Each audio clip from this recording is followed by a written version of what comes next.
Hello and welcome to the Computer Game Show. My name is David Turner. I'm here with Matt Murray. Hello. Sean Bell. Hello.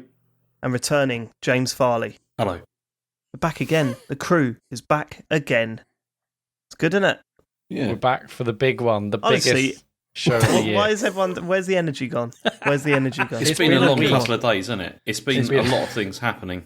And, you know... Well, I don't think me and you can say that, because we barely showed up for them. That is true, yeah. I was going to say, I don't know about a lot of things happening. A lot of things we had to show up for, but I don't know about... A lot of things happening seems like a big yeah, but that's worse, though, isn't it? The absolute highlight was Darman. Like, that was the best bit of the entire thing. Yeah, that was the best bit. Yeah, Matt was fuming about that as well. Oh, we need to watch the rest of the PC gaming thing. And I'm like, nah, man, we're not IGN. We're the computer game show. I spent 5 minutes of the stream in bed. And then and then cut into Darman is the most TCGS thing you could do, isn't it, Matt? It was good, and the PC. Well, we'll come on to the PC game show. I did miss the Half-Life mod trailer, but I've since watched that, so it's all good.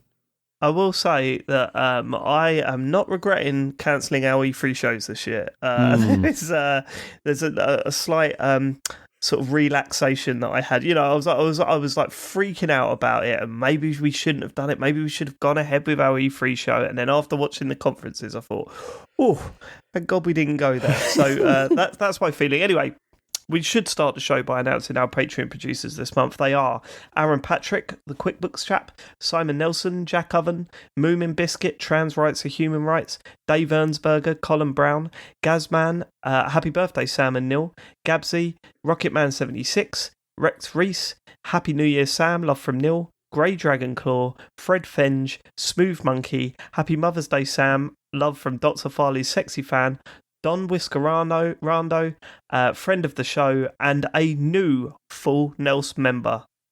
It's Sam. Now, I asked you guys what you thought. Is this the Sam, do you think? I don't know. I don't know what you're talking about, honestly. What do you mean? See, Matt and Sean said this in the chat. What you talk about, Sam? And then I posted the screenshot. Did that not explain it to you? I was going to say, it was obvious then. Yeah. But apparently not to James. James, you can't work out what Sam I'm talking about? No. I mean, I think I know which one you mean, because I only know one Sam. Okay, well, let me that well. Right, who's that? Who you talk about? Is this Sam from... Okay. Oh my God. Is this... Just okay. everyone go quiet. Is this Sam that is Sean's friend Sam? Right, what's his name? Sam. Right. let me give you a hint of the Sam. That's not I wasn't referring to Sam White. No. Right. That's who I thought. That's who I thought you meant. Let me give you a little hint as to who I was referring to, James. Go on. Gazman, happy birthday, Sam and Neil. Oh, right. Happy New Year, Sam. Love from Neil. Okay, happy Mother's Day, Sam. Love from Dr. Farley's Sexy Fan. Okay. I only know one Sam, and his name is Sam, Sean's friend Sam, isn't it? That's his name, isn't it? Sam, Sean's friend Sam. That's actually how he introduces himself. Dinners and stuff. Sam, Sean Bell's friend. Yeah. Oh, right, gotcha. I mean, it could be any Sam. So if it's not the Sam that's getting wished happy birthday with Neil, then thanks, whoever you are, Sam. We appreciate it. Yeah, thanks for the new Sam. Thank you so much for supporting us on patreon.com/TCGS. Various different tiers. There's bonus shows. There's live gaming events, talksovers, all sorts. Go over there, scroll down to the bottom, select Full Nels. You won't regret it. You will not regret it. And if you don't, we'll fucking stop. I've said it before. I'll say it again. We'll fucking stop. All right? So sign up at that website, please. Please. There are... I mean, I thought it was going to be sold out last week, so it's a bit embarrassing to say. There are still TCGSCON tickets available. Remember, this is like 3 weeks away now.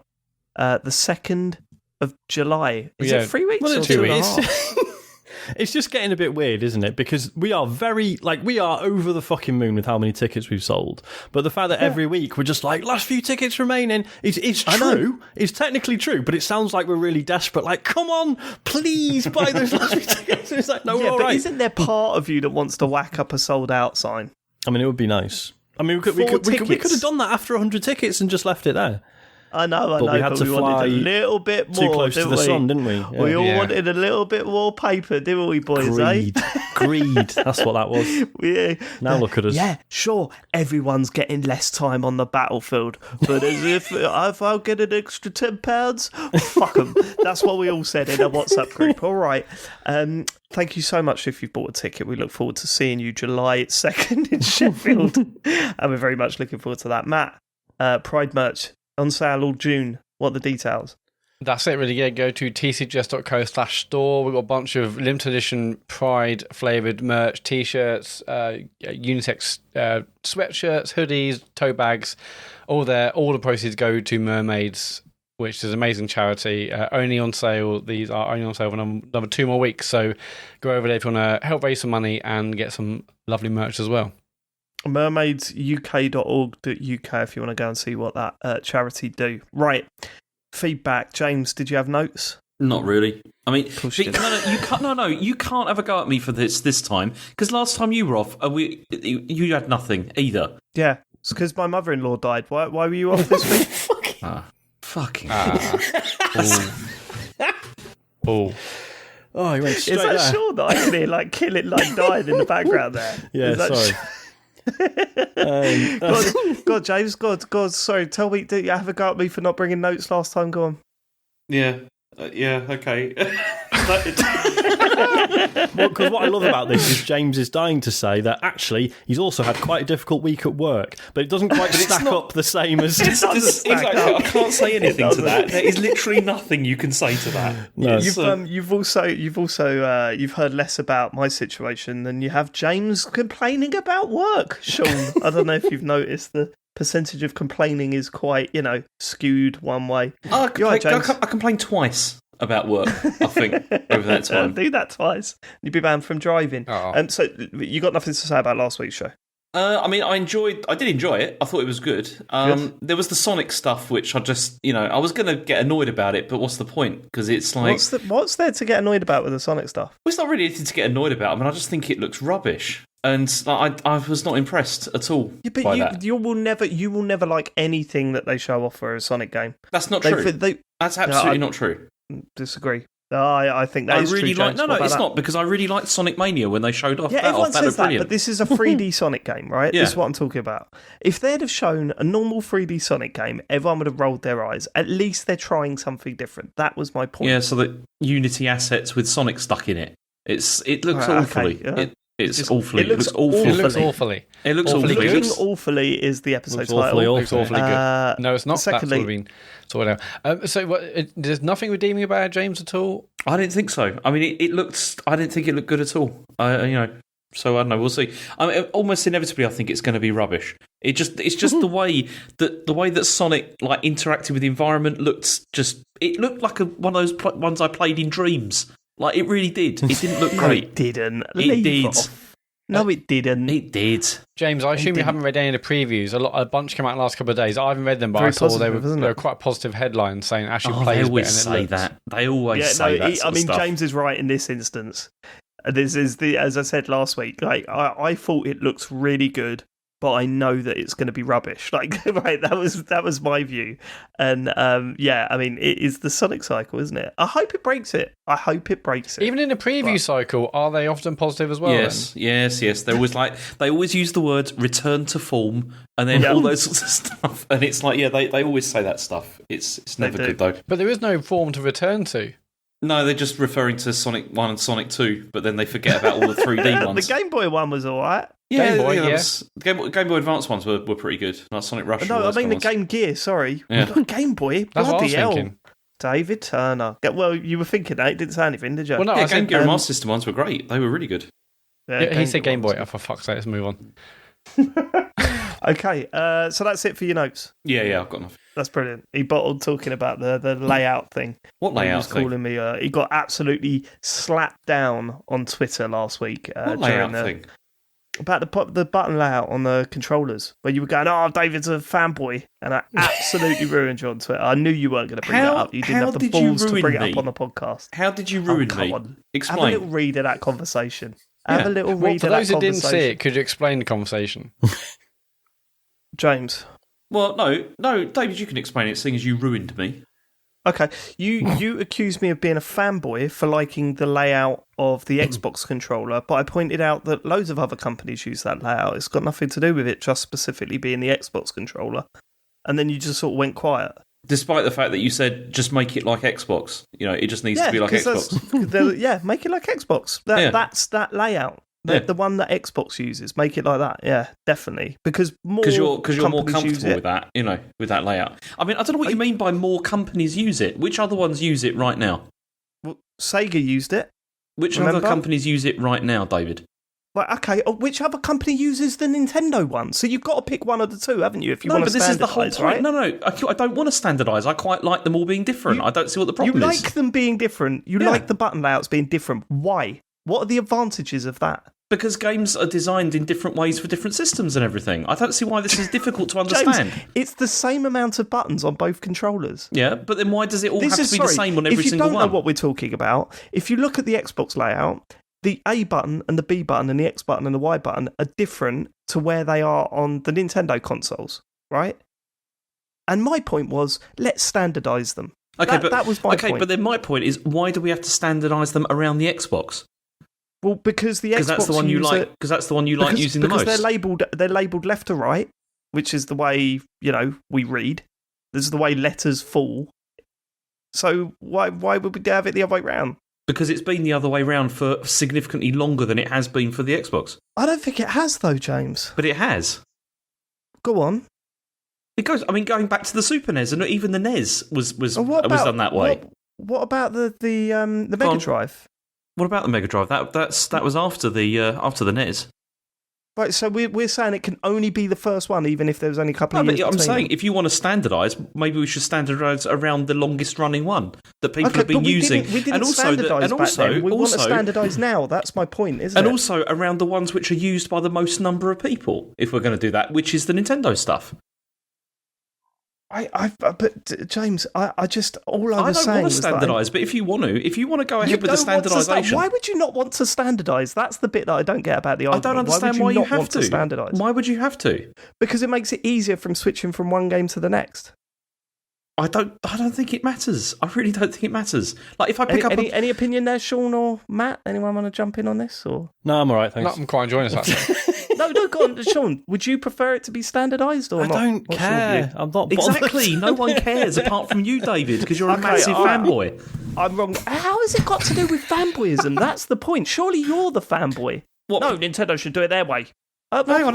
Okay. So, Dave, you said it should be just like Xbox, even though we've also talked... Sega, or Sega, yeah. How am I the fanboy when I'm the one who's saying it doesn't matter what the layouts are like, whereas you're the one who's going on it has to be like Xbox? I didn't say it has to be. I said it would be better if it was, yeah. Yeah, I agree with that. I think it would be better if it was standardised across systems. On using the system that you like the most? Yeah, I mean, if I had personal choice, yeah, I'd use the system that I use the most. Yeah, I would like it like that. Okay. Is that a problem? Yeah, I'm just trying to think about how you wrecked me with this argument. You want to read it? You want to read it because you started coming out with, well, Nintendo have been doing this for years. Well, they haven't. They switched it up for several consoles, but you don't count them for some reason. What are you talking about? Well, it wasn't like that on the N64, was it? Yeah, because they diversified. Because they diversified stuff. Oh, they diversified. All right, yeah. It wasn't like that on the GameCube. Something that you're really unhappy about. You don't like things being diversified. You like things to be the same, just like on the Xbox. That's not what I said. You did. That's the whole thing you've been saying, is you want it to be standardised, just like the Xbox. If you've got the same fucking buttons on two consoles, I would like them to be the same, yeah. Or, as I said, wildly different, like Sony. Mm-hmm. Sony, you've got completely different symbols, whatever. Makes sense. Let me get this straight. You'd like it to be preferably the same, if it's the same number of buttons, and it should be like Xbox. That's what you're saying, right? My personal preference would be like Xbox, yeah, because it reads left to right, and I've used more consoles with that layout than I have the other. Okay. Maybe we could write to Nintendo. This is the problem. You go, okay. I don't know what else you want me to say to you, Dave. I don't know what else you want me to say either. Like, this is why you brought this argument to me. But you brought it up again now for some reason. So why? Yeah, because why? you went quiet on it. I thought you were going to bring it up on the show, and you bottled it, James. There's nothing to bottle, is it? It's It's an argument that's a nonsense argument to have with you. Okay. All right. Okay. All right. Well, let's draw a line under it then. You think standardisation would be a bad thing. I think it would be a good thing. I like Should we leave it at that? I like That's the giving people statement? freedom to do things how they like them to be. You know? People give the people freedom. Yeah. Okay.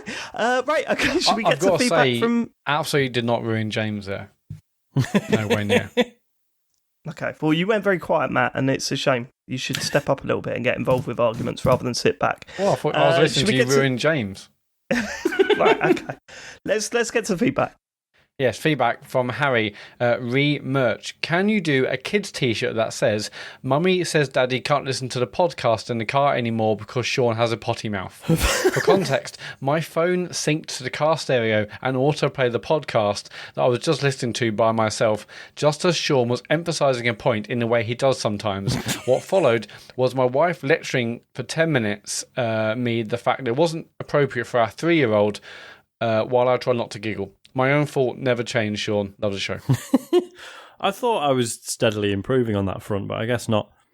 It's so funny that it's always Sean that gets criticised for this. Well, I know. yeah. I genuinely think I've got the worst mouth, like in terms of swearing. Dave's and usually it the one wasn't that until drops. someone counted up all the swears on that one podcast that went. Oh, yeah. Maybe I wasn't then. Yeah, I feel like you drop the occasional C-bomb more than I do. No way. No. I noticed that you do that more than I do. Do I? Okay. Does that have like a Yeah. higher value count? Like if you use that? 100%. Yeah. Yeah. Yeah, it's 5 points. It's the yeah. worst That one. gets you back up that word, doesn't it? Yeah, man. Whereas I know I'm bad for the Fs. And the Always S's. bad for the Fs, all right. The Fs and Always bad S's. for the Fs. You know when Well, people say just effing and jeffing? What's jeffing? What is that? I think it just rhymes. Yeah. Well, it's not good enough. It needs Must be something. to... But maybe the Jeffing is Jesus Christ or something? Could be, yeah. Jeff Christ. Yeah. Famous. Jeff Oh, Jeffy Christ. Jeffers. I mean, just as a disclaimer, we do have an explicit tag on our podcast, Yeah, so I feel like this isn't on Yeah, us. so fuck off. this isn't on us. Yeah, not on us. Did the 3-year-old... Because Isaac's somehow, even though he's repeated a couple of swears that I've said in the past, but like we're going back like a couple of years now and he's 4, I feel like he miraculously hasn't actually picked up any swears from us. I don't think 1 or 2 would be enough. I don't know.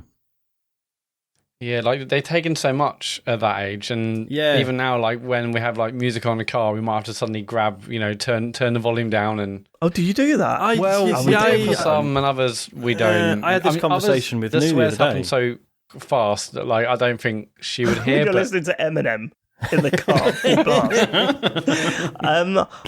Yeah, we've sort of given up with that. Harry knows swear words. As soon as they get into school, they know swear Well, words. this is What are you it. gonna do about Yeah. It's better that you show that you have some control over how you swear. Not apparently I don't, but do you know what I mean? Rather than just let them hear it at school and then just figure it's okay whenever. I tell you what we have done is I don't know if you feel the same way. I'm not religious or anything like that, but a 3-year-old saying, "Oh my God," it makes me feel rough. Like I don't like it. So we've taught him to say OMG instead, and now it's the funniest thing ever. Like he'll just walk around just going OMG. And I'm like, yes. All of a sudden it's gone from something that I'm like, I don't really like him saying that to, yes, mate, get in there. See, I don't I couldn't care less, but also he is going to a church school, so should probably knock that stuff on the head before he starts attending. yeah, there. Elodie told me the other day that I shouldn't use the Lord's name in vain. Ooh. I mean, again, Say, I don't, "Alright, I don't mate, believe in that stuff. Fucking hell. Did she go to a church school as well? Yeah, I mean, well, I don't we didn't think understand it what a was, church school but is. somehow they are, they're doing hymns and then obviously learning other stuff. They're learning about a lot of religions, and obviously learn about Christianity. But yeah, I must have said Jesus Christ. Don't use the Lord's name in vain. I don't. But it feels so good. Daddy doesn't Elodie. believe in him. Just or let that. See, Okay. we don't bother. You see, I was like that in the sense of like not wanting them to have know about that stuff. But like you said, Dave, it's like they hear it all the time at school now, and they know what things are. So yeah, I don't really bother. I mean, we don't swear around them at all. But if it's on TV or whatever, it's like okay, they know. Yeah, Fair enough. Yeah, we don't swear in a house unless I've stubbed my toe or something.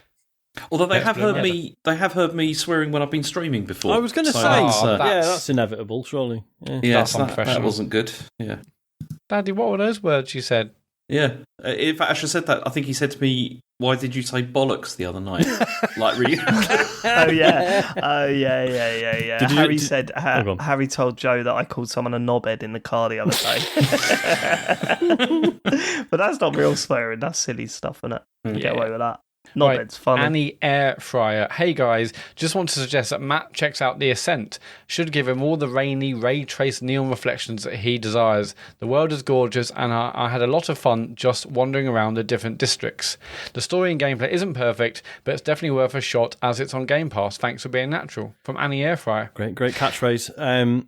Yeah, The Ascent is pretty good, and yeah, if you are up for just like wandering around like that sort of environment, like it is absolutely beautiful. But sadly, the shooting got a bit what kind of rubbish. game is that exactly? It's a shooter, but it's like a twin stick shooter, right? It's like a twin stick shooter, but it's sort of isometric viewpoint, and it's it's got like you hold the left trigger to sort of essentially aim down sights, but obviously you're not looking down the sights. It sort of raises the gun, sort of improves your accuracy, but makes you move a bit slower. So there's all sort of little nuances like that you wouldn't necessarily expect in a twin stick shooter. But it's fucking hard on your own. That's the only thing. And when I tried to play it at launch, the online multiplayer was a bit knackered.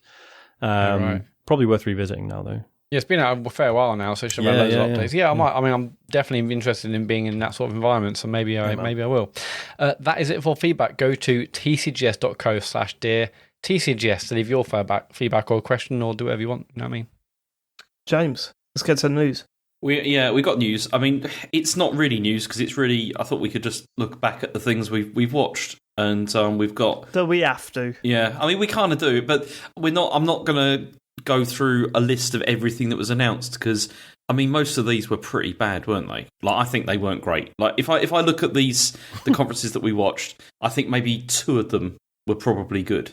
The rest I would say I wouldn't care to watch them again. I wouldn't describe any as well, okay, PC gamer maybe bad, but I thought they were all fine, but I mean Summer Games Fest was crap, wasn't it? It wasn't very good. Yeah, pacing was all over the shop. But it was pacing terrible. seemed like an issue in most of them. And then it was really shown up. E3 announces that they're coming back with an in-person event next year. You're excited, right? Yeah, I think I'd be more excited. This is like 2 weeks after we were saying E3 is dead now. Yeah. Honestly, all they need to do is say we've got an in-person event next year, and everyone will be excited. And I think they would. I think Nintendo would go for it, and I think Microsoft would go for it because this has been flat. It really was, and it's like I mean, Day of the Devs like really showed up Summer Games Fest. Oh yes, because Day of the Devs was probably my favourite conference overall. Yeah, and it was. It was really nailed the content and the just like the flow of it, the interviews. It was brilliant. Yeah. So as I said, we're not going to go through the whole thing, but I thought we could just, if there's anything that was good from any of these that you want to talk about, we can. So the first one is Summer Games Fest. I mean, I've only got 2 from this. I've got 2 games that I found interesting. The rest, and they're also the same game, pretty much, but a bit different. So, yeah. Interesting. I mean, obviously I missed the first bit of the stream that we did, but I went back and revisited it. Flashback 2 is a thing, and it looks fucking awful. Like that Flashback's that game with the robot. Is it a frog in a robot? No. Is that the point? Is that the point and click thing then? I have no idea what you're talking about. I'm thinking of Frog in a robot. Flash Sonic the Hedgehog, mate. That is definitely the title for the show. Frog in a robot. No, we've already got. No, we've already decided what it is. Yeah, PC. Frog in a robot. I want to hear more, David. I will find it. It's kind of like Jack Flash or some shit. It was a PlayStation Jumping Jack game. Flash? No, I can't remember. Okay, while you're doing that, so James, tell us about one of the games you like then. Okay, so I liked the Callisto Protocol. I thought it looked interesting. I mean, we'd already seen it, hadn't we? Was it the Sony one? They already showed this a bit. State of Play. I mean, basically, I think that kind of showed up Summer Game Fest as well, because a lot of the, some of the Summer Game Fest trailers were basically stuff we'd already seen just 5 days previously at Sony's State of Play. But yeah, Callisto Protocol, obviously, in Sony's one, it was just a trailer. This is basically gameplay from that trailer, or an extended trailer. And yeah, I thought it looked fantastic. Incredibly gory, looks graphically really nice, really atmospheric. It looks great. And it does look like a step on from Dead Space, which is good. And I quite enjoyed the look of that. The other one that I was interested in, though, was, I think it was directly after, was Routine, which was I mean, there were so many like horror games in space. Like it was getting a bit ridiculous. In Routine's defense, right. I think it's been in the works for years. Routine has. It was 10 years ago. Yeah. So, fair enough. Like that, to be fair, will have been a big moment for some people. Yeah. No, because it also looked great as well. Like I thought it looked almost more interesting than Callisto Protocol, because it was kind of less, it looked less in your face, like in terms of like, this is not really a shooter kind of thing, and it looked like genuine horror. I thought it looked great. It looks very interesting. There was a hell of a lot of horror in space, though. It was crazy. Yeah. The trends, when you think about it, do you remember that, like, when everything was a World War II game and then it was like everything was a Battle Royale game? And it looks like it might be the age of the space horror. It's just so funny returning. How these things work out, because it really is. Callisto, well, Routine, as we just said, has been in the works for 10 years. Dead Space, I mean, I don't know how long that's been in the works, but then Callisto Protocol also been in the works for a fair long time, and then they're all just coming out in the space of 6 months of each other.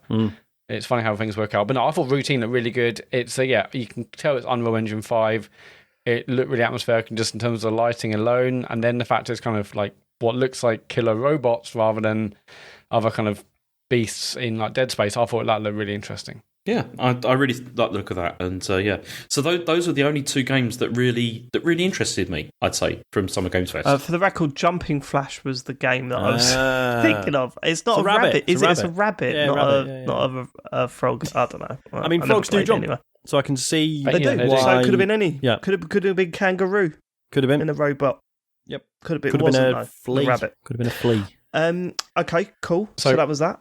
I've got a couple. One of my favourites was a game called American Arcadia, which is it's an indie game. It looks kind of like the Truman Show, and you or the person you're playing are escaping. What looks like you're escaping from people, or you're on the run, whatever. But that looked lovely. Like graphically, it's like quite a simplistic art style, but it looks really. It just looks really kind of old Americana. Really bold colours, doesn't it? It's really it's really striking. Yeah, I was trying to work out that kind of, to me, I mean, I don't know, you might have read some details on this game since, but I haven't. It looked like it might be like a 2-player co-op thing. Well, I rewatched lots of Summer Game Fest trailers again, and it looked like just a side-scrolling kind of adventure game, but I don't know. I haven't looked into it anymore. But no, there's some 3D stuff in there, and if you look at all the imagery, like all the artwork, there seems to be 2 characters on every single one. Like one of them's on the telly, and the other one's, I don't know. It looks like there's 2 characters.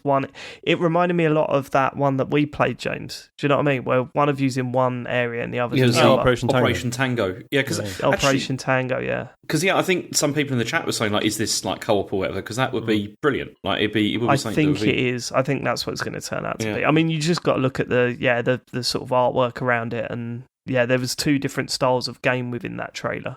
So I think that might be the case, but not confirmed. We don't know yet. That looked good. And the other one, so this next one is The Last of Us Part 1 remake. This ended Summer Game Fest, but this also leaked about an hour or 2 before Summer Game Fest. Like there was a leak on the PlayStation Direct website. You could watch the trailer, see the box art, all the stuff. But it was good to see. I mean, we knew it was happening, but to actually see it, it looked good. I'm definitely going to play it because I love the first one. It sounds like they've upgraded the combat, so it's much more akin to Part 2. It's also interesting the fact that they've now kind of changed the name of this, so it's called Part 1. But no, I'll definitely buy it. That's out this year. They also had Neil Druckmann on stage, and he said that their multiplayer aspect, I can't remember what it's called, but yeah, the multiplayer aspect is now it's gone much bigger in scale, and it's as big as some of their single player games. So I've seen things called Factions. That doesn't really interest me, but it's definitely something to keep an eye on. The fact it's going to have like narrative and all sorts in this primarily multiplayer game. But either way, yeah, Last of Us Part 1 remake looks good. I'm definitely going to play it. Yeah, cool. I mean, I can't see myself playing that game again. I really enjoyed it at the time or whatever, but I can't see myself going back. And are they not? They're charging full whack for it, are they? Yeah, I mean, this is the same. Sorry, Sean, go ahead. I was just saying 70 quid in a sarky voice. Go on. Yeah, I mean, same reason I don't think I'd play this either, because it wasn't that long ago that I played this, because I was late to it anyway, and I played it. Oh, that's right. I played the remake on PS4, so I don't really feel like needing to play another remake of the same thing. Yeah, this also comes to the Left Behind DLC, which is also excellent. Yeah, that is really good. But no, I'm all over that. 70 quid though. Blimey. All right. 70 quid. Yeah. I had a few other ones noted. So they showed Midnight Fight Express, which I've been sort of following for a while, but this was like the first sort of proper showing off of it. Sort of, I guess you could say it's Hotline Miami-esque, but it's sort of isometric, sort of running around battering people. But it's very much that thing of sort of like you're constantly improvising, like you're grabbing stuff from the environment, picking up weapons, throwing them, beating people with them, grabbing a chair, throwing it at one guy while you punch another one, etc., etc. Looks really good fun. I mean, they showed TMNT Shredder's Revenge, but obviously that's not new. But it was a nice. What was it? 8 players online. That sounds pretty cool. 6 it is. Yeah. Oh, six. But I mean, that's out next week, so that's good. They also showed Metal Hellsinger, which is the FPS where you do everything. Well, ideally, you do everything in the rhythm with the current song that is playing in the background.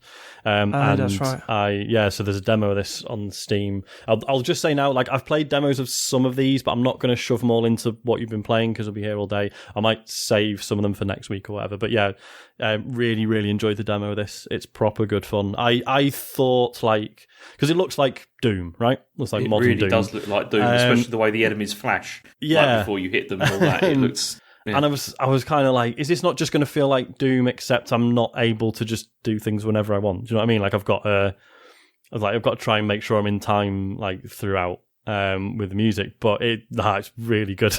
It's just so much fun, because you're shooting in time with the music, and then you hitting the reload button, and it's got like an active reload thing, so you hit reload once, and then if you hit it again in time with the music, you get like a quicker reload. It feels fucking great. It's really good. I might try and stream some of it at some point because it's really good fun.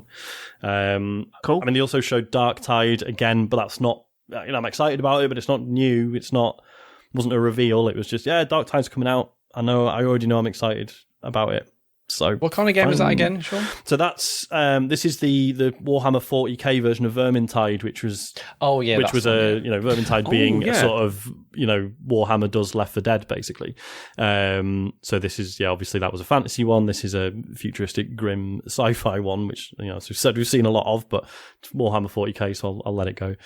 Do you know, I completely forgot about that, and that would have been on my list because I was really interested in that because I really enjoyed Vermintide, even though it's Warhammer and I don't care for Warhammer, but the actual game was brilliant. It was very good as a co-op game. Yeah, I mean, and obviously this is coming to Game Pass, 4-player co-op. I think it's a no-brainer. If it's as good as Vermintide, then we're in luck. Cool.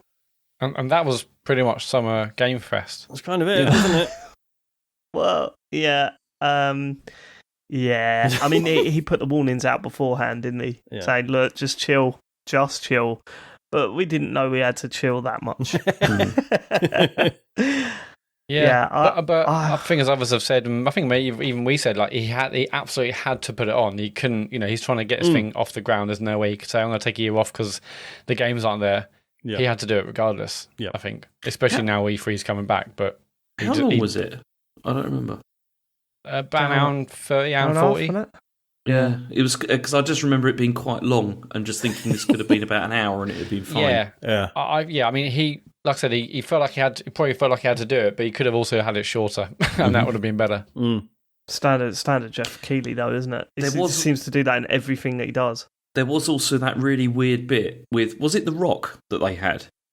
Yes. I skimmed that. Dwayne What Rock was Johnson it? came on to that promote was everything. odd, wasn't it? Where he came on showed a trailer of something to advertise a and then film. just- It was to advertise a film he's in. Not sure what that's got to do with Summer Games Fest. And then And he said, "Hey gamers, I've always appreciated video games. Buy my energy drink." yeah, it was. Like it was really fucking like blatant. Yeah. I just thought The Rock should be above this, yeah. shouldn't he? Like you wouldn't see Tom Hanks. Obviously, Tom Hanks is a bigger actor, but you wouldn't see Tom Hanks coming in and saying, "Hi, buy my fruit drink. Here's a trailer." Would ya? If Tom Hanks had a fruit drink to sell, maybe. Yeah, but he wouldn't have a fruit drink to sell. Is the point? Yeah, because it's a different caliber of actor, whereas The Rock has got fingers in every single pie on the planet. Yeah, but he's quite big now, isn't he? Oh yeah, I mean, he's I always think he been earned massive, the most isn't he? last year in Hollywood. He's absolutely Yeah, massive. He's got so Black stop Adam coming coming- out. His Don't you get like to the- drinks brand is massive. He's all sort of Under Armour, UFC trainers. He does a lot, but I don't know. I guess he wants to be amongst it, doesn't he? There can always be more, David. There can always be more. And Just chill out, Dwayne. You've got enough. Yeah. You've got enough. I actually quite like Dwayne Rock Johnson, but he So do I. did not need to be there for this. Well, that's what. Hold on. That's literally what I've just said. I wasn't arguing against you. Why did you think I was arguing against you? Because you were arguing against me. What? I was just agreeing. Okay. Is this what you're like? How fucking dare you say... No, I'm No, you I think... said he's a different caliber of actor, David. I was mean- like, yeah, I know, but still, he's doing all right. David, I think what you don't understand is that he didn't have to be there. It's Okay, that's the right. case. Sorry, I get that now. Sorry, I get that. Yeah. Maybe he Anyway. didn't have to be there. Next thing is then they had Day of the Devs afterwards, which was really interesting. I've got four games here that I liked. Shall I just I go thought through this them was basically wall to wall bangers, pretty much. Yeah, not yeah. For everything, me- like not everything I am personally well up for, but it. Yeah, I don't know. It all looked interesting. And that's the thing. Like we see, the list that I've got here is the stuff that I'm really, really interested in. Right, Whereas, everything looked great. Like everything, did look great. But this is stuff like I can't remember how many games were announced. So basically, there's only one that wasn't like... And there's like the Harvest Moon style one. That was like, okay, it looks fine. But all the rest, I was like, and this all looks really, really fantastic. So, yeah, let's see your games, James. So the first one I got is Planet of Lana. I thought that looked really nice. That's kind of like inspired by... It's like Inside and Little Nightmares, Yes. but nice. But it looks You know, nice. That was like the really brightly coloured one, wasn't it? Yeah. It's, I mean, I think it was. Was it IGN or was it Eurogamer? They describe it as like a puzzle adventure game basically, and it looks very much the kind of thing that I generally enjoy quite a lot. And then the other thing that I really liked was that Choo Choo Charles, which I thought looked brilliant. Fuck that. It looked horrible, but in the best possible way. I really liked What that. was it? I didn't see any of this. I'm looking at Planet of Lana now. It looks great. What? Yeah. Choo Choo Charles. Yeah, I think you've seen it before. It's been announced. It got announced a few months ago. I think you may have seen it on something. Yeah, Choo So Choo it Charles is- has Basically, been it's like around a scary for a train, while. Yeah. spider train dude. Oh, I think. Yeah, I think it's the one that's like chasing you around, and it just looks. Yeah, no, you're all right, yeah. actually. Yeah, I really liked that. I My thought life. it looked great. Like, just it's suddenly like bursting through stuff and everything. It looked terrifying in the best way, and I think I'd like to stream that. It looked brilliant. The other thing I liked was, do you remember A Little to the Left? Yes. Yes. Yeah, that looked really, really good. Very excited about So this. that was the one that was. It's like item organisation, basically. Like you're putting everything like in its right place and that kind of thing. They're And kind it of looks, they're just sort of really interesting sort of visual puzzles that just sort of rely on your instinct to want to make things look right. Yes, so, yeah. So it'll be like a bookshelf, and you look at it, it's like, well, the books are in the wrong order. What's the correct order? I don't know. It just feels like they should be like they should be in like height order or something or whatever. Like, and I think there are like different solutions to the same puzzles as well. It's like if you decide you want to color coordinate things, that's valid, or if you want to put them in height order, that works too, or whatever. And it's just like, I just like the idea of it kind of just being about just sort of fixing things and just being like, oh, that doesn't feel quite right. Let me just, there we go. That's better. It looks really nice.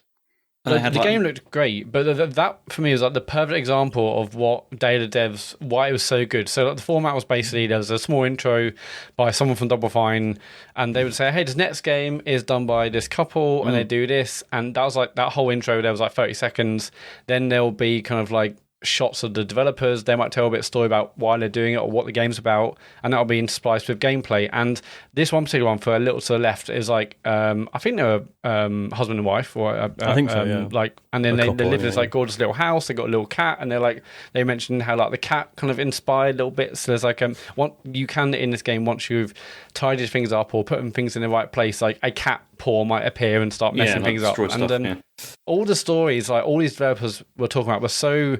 They felt so real and so like heartfelt. Like you couldn't help but like enjoy the game more because the people making them are nice and there's like good stories behind them, and like the pacing, the content, and then the games themselves were fantastic. And that was the thing; it was the pacing was really good this time. Yes, with this. Like they had these really nice like little interviews, but they were not like ridiculously long, like asking the same questions to every single one or whatever like that. I remembered it was, we were saying on the stream that we remembered there being something like this that was really badly paced. It was one of the Microsoft ones where they did, I think it's when they did like an idea Xbox showcase. Oh, they're all like that though. And it was they go on forever. Yeah, and it was like, here's an interview with the devs. It's like 15 minutes long, and it's like, I'm all right. They seem like nice people. I just, whereas as you say, this was like really sort of tightly shot and edited, but without feeling like overly produced or anything. It was just really good. Yeah, that feels like the perfect kind of method of doing these. Yeah. It's, some like Jeff Keighley and co want these big interviews, as James has mentioned. Others had no interviews. This, for these types of games, is just absolutely perfect. Yeah. Yeah, especially because they were just chatting over it, like while you're seeing the game being played and all that kind of thing. Yeah. It was so good. I really enjoyed that. I thought it was good. The other one that I was interested in was is it Skim? Is that how you pronounce it? Yeah. I don't think any of us are going to pronounce it properly, but yeah, I think Shim is probably the closest we're going to get. Yeah.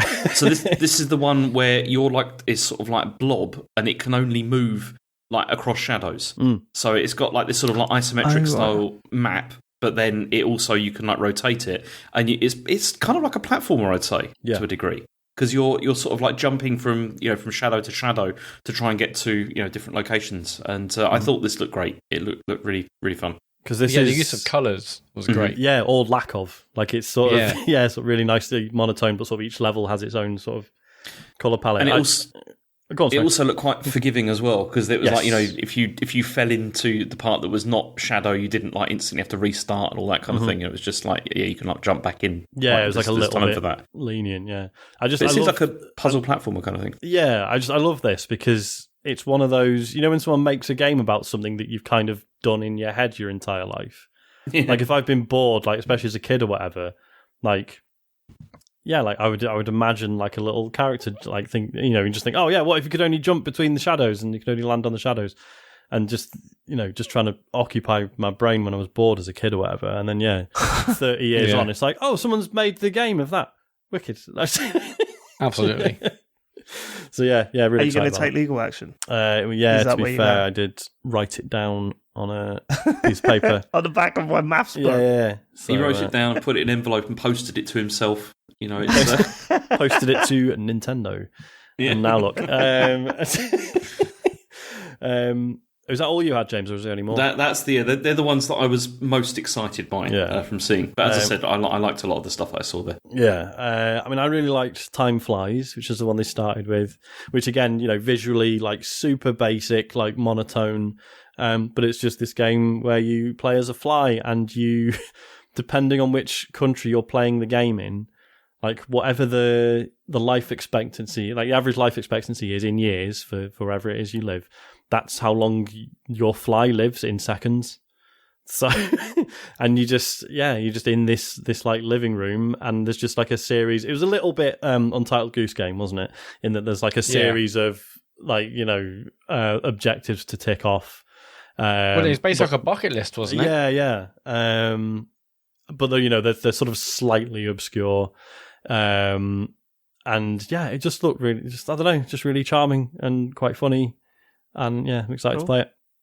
Yeah, all the tasks seem to like meld into another one. There's one of them was like play music, and obviously you're fly, but then you would find like a record player, and you would do something. I think it maybe like do something with I think maybe there's a lamp above it, or you did something with a lamp, and it looked very simplistic but full of heart and quite clever the way it's kind of combining all these various objectives. Yeah, proper good. Have you got any more, Sean? I have Escape Academy, which again, not news, but it was nice to see some more footage of it. Bit of a shame that they confirmed it's only 2-player co-op. Because this is a escape room simulator, and it's really interesting that it's by a group of people who used to make actual escape rooms, and then the pandemic hit, so they tried to find a way to keep making escape rooms, and this is what they arrived on. So yeah, still really keen, but shame it's only 2 players, but it does look good. Yeah, it looks awesome. But yeah, I was a bit disappointed because I think they said it's coming with the Game Pass as well. It is, I know there's a demo out now in that Steam Next Fest, but I was like, wow, 4-player like digital escape room. This would be fantastic. But yeah, just 2 players, but it still look good. Yeah. I've only got one because you two both talked about the ones I was going to as well. But then my last one is Desta: The Memories Between, which is a new Us 2 game. It looks like kind of your standard kind of Us 2 quality, quite a muted color palette. I believe this one's about you're going in and out of dreams, and during one of these sequences you have like a simple ball game, and you throw a ball to someone else on the map, and you can like explore the story and move forward. But that looked really lovely in classic kind of Us 2 fashion. Yeah, I also wrote down Bear and Breakfast, but then I later, watching the Wholesome Direct later on, I was like, oh, apparently bears doing jobs you wouldn't expect a bear to do is like a theme this year. There were like three games doing the same thing. It did look quite good though. There's like a nice little animation to start with, and it's basically a game where you're running a bed and breakfast, but you are a bear, and it just looked like a nice sort of a bit like going out gathering resources and stuff, but then making your little bed and breakfast nice, and I don't know, look really pleasant. Look like a nice time. But David and everyone else listening to us who hasn't already, I would definitely employ you to watch Day of the Devs. It sounds like it's just a great bloody conference. Yeah, it was my favourite overall. Yeah, it was such a nice kind of like palate cleanser as well after Summer Games Fest, because it was just like this. It really was, nice. And because there's other games that looked alright, maybe not my sort of thing, but I enjoyed watching the thing anyway and hearing about them and listening to the devs talk about them. So it was just a nice thing to watch in and of itself, regardless of reveals or whatever. Yeah, it was good. Yeah. Cool. I did. Do you want me to just quickly run through what I liked about Wholesome Direct? But when was that on? I can't really remember. That was on remember. Saturday, wasn't it? Was that Saturday? Saturday afternoon? Yeah. I mean, it. Like I've said before, like I'm not like one of these people who's like, wholesome games, that sounds boring. And like I'm fine, I think it's a very nice movement and a very worthwhile thing. But fucking hell, it was boring this year. It was. I swear to God, why did it go on too long? There must have been about 15 fucking farming games. And I'm just like, come on, like that's very wholesome. They are. It's very wholesome. Farming is very wholesome. Unless you're slaughtering animals or whatever. I guess never any farming games about that in Wholesome Direct. But yeah, I'm just a bit like, yeah, all right. Like like the whole cool thing about like indie shows is that they're supposed to be surprising and innovative, whereas this was just like, I don't know, a lot of people kind of, it's like, if it wasn't a farming sim, it was a bear doing a job you wouldn't expect, or it was a dating sim, but with things you wouldn't expect to be in a dating sim. Oh, they're monsters this time, right? Okay. I don't know. I'm probably being a dick. Not much of it really floated my boat, but I mean, maybe it's just because we're in that part of the cycle at the moment with this stuff, in the sense of like this is when all the Stardew Valley clones and all that sort of stuff are coming out by this point. Like Stardew Valley's got a lot to answer for at this point. That come out years ago. When did that come out? Yeah, man, that's like that's a very old game at this point. I mean, the Switch port had just come out when Isaac was born, so that's 4 years at least. So yeah, that's true. But this stuff takes time, doesn't it? Especially if you're like indie, presumably. You're putting a lot into it. But also, it doesn't feel like many of them actually do much different. I think that's what gets me. If it was like, look, we know it looks like Stardew Valley, but here's the the twist. Like, but it doesn't feel like there's many twists going around. But so very quickly, there was a game called 30 Birds, which looked absolutely beautiful. It was like a 2D character moving around on like a 2D plane, but on a 3D object. So like the game's environments are 2D, but they're sort of plastered onto 3D objects, and you're sort of navigating them, and it just looks stunning. I'm not even entirely sure what type of game it is. It just looked beautiful. Definitely look that up. Snufkin, Melody of Moomin Valley, the Moomin game, still looks really lovely, and they confirmed that Sigur Rós are doing the music for it, which I thought was nice. Nice. Okay. Yeah. Paper Trail looked like a really cool, sort of beautiful puzzle game where it's like you just got like a piece of paper with like an image on it, and you fold the paper to sort of join things up or make things look different, and that's how you solve the puzzles. That looked really nice. Probably the star of the show, and I think they knew this because it was right at the end, was Melatonin, which is basically Rhythm Paradise, or Heaven, or whatever you call it.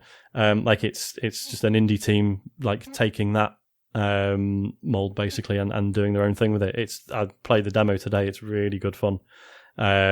It's just all, really interesting sort of little rhythm games, but it's, as with Rhythm Paradise, it's all like just context. There's no sort of, it's not like a, like Guitar Hero where you've got like a note chart, or Parappa the Rapper where you sort of, it does something and then you copy it. It's just stuff is happening on screen and you are reacting to it. Obviously there's like little, for each level, there's like a little training thing where it sort of gets you used to the sort of thing you'll have to be doing. But it's just, yeah. And I'm given that Nintendo seem to have left that franchise now, I am more than happy for an indie to pick it up, and they seem it seems like others are like, well, if they're not going to do it, then we might as well do it. And they seem to be doing a great job of it. Like I was really worried I was going to play it and just be like, yeah, but it's not the same. But it's not. Obviously, it looks very different. But in terms of nailing what is fun about those games, I reckon it's there. So yeah, worth a look. Awesome, cool. So after this, we had Devolver, which I didn't see, but I've watched back since, or at least I've watched back the trailers. There was two of these, obviously, that I thought looked amazingly interesting, which maybe you could talk about, which was the Plucky, Squire, and Skate Story. Those were the two that I thought were interesting. I can't remember the last time I'd seen a trailer as good as Plucky Squires. Yeah, man. Mm-hmm. Like, honestly, I can't remember the last time I saw a trailer and went, not only do I get the concept instantly, I think it looks absolutely incredible. Like maybe Mario Odyssey, but even that was like the third showing before they showed us what that hat did. But like this, I watched it and we're going, okay, what's this about? And you watch our reaction to it. It's on Twitter. I was going to say, I almost don't want to spoil this for people. Like, if you're listening to this and you haven't seen the trailer, I don't know. Yeah, I can't watch the trailer. Yeah. It's honestly one of the most promising games to come out of these past 3 weeks for me, or 2 weeks for me, or whatever it was. It feels like 3 weeks. Past week for me. I honestly, it instantly blew me away, and I thought, okay, this is definitely going to get played when it comes out. Like, and this is a game that whenever they say Plucky Squire, I'm going to be excited to hear more about. You know. It's just like there's just a series of bits where you're like, oh, that's the cool thing, or that's the gimmick, Yeah. And it's just, oh no, that's the gimmick. Oh no, that's the gimmick. Yeah. Oh my god, I need to play this. Yeah, it's part of me thinking, okay, don't look at any of the press or the trailers or anything now, and just play it when it comes out, because that is going to be very good, I think. And it's involved. Was it one of the original artists behind Pokemon? Oh really? Oh, I missed that. Yeah, or I'm sure I've read that right. Oh God! I think you're right. I think you're right. I'm sure I read that as well. Actually, that there was something like that. Okay. Yeah. I'm worried that I've got this wrong now, but yeah, no, someone. Oh yeah. Someone. Ex-Pokemon designer James Turner. There you go. Probably your dad. No, it was James's name before he had it changed, because he didn't want people to know that we're brothers. So he designed some Pokemon from generations 5 through 8, apparently. Right, okay. Well, I mean, I'm very, very excited for that. That's one to look out for. The other one is Skate Story. Now, Sean, you knew about this before? Yes. So where have you seen this before? This has been on, what was it? It was on a conference that we've seen before, but it looks quite different now. I mean, it's always looked weird and very cool. Because, like I think I said on the stream, this was one that it just arrived in my Twitter feed somehow. I can't remember, and it was just a developer posting like a GIF of it, and I was like, that looks like a really cool and weird skating game. So I followed them. And then, it's like they've been quiet for a few months now. And then, they came out with this trailer. I was just like, holy shit. Like, they just, like, fucking turned all the effects on, basically, but in a really cool way. Like, it looked absolutely stunning. And hearing it, like, with the music as well, like, the soundtrack's really sort of... It's just interesting that it doesn't quite suit it. Like, it doesn't really suit the visual aesthetic of it, but that's why it's interesting and why I think it will work. Can you describe a bit more graphically about what it is? Because it's kind of a mixture of some bits look quite realistic, really good animation, but then there's also some quite abstract graphical because it's all it's all very abstract, as you say, and it's very sort of I don't think it's like open world or anything. It is like a series of levels that you sort of progress through. So they're quite small environments, but there are elements of them that you would recognize as being like, oh, that's a bench, that's or whatever. But it's all really sort of quite textureless, and it all basically looks a bit like hell, but in a sort of weird, sort of low poly, sort of Tron style way. And like the main character, which the trailer describes as says like you are a demon made of glass and pain.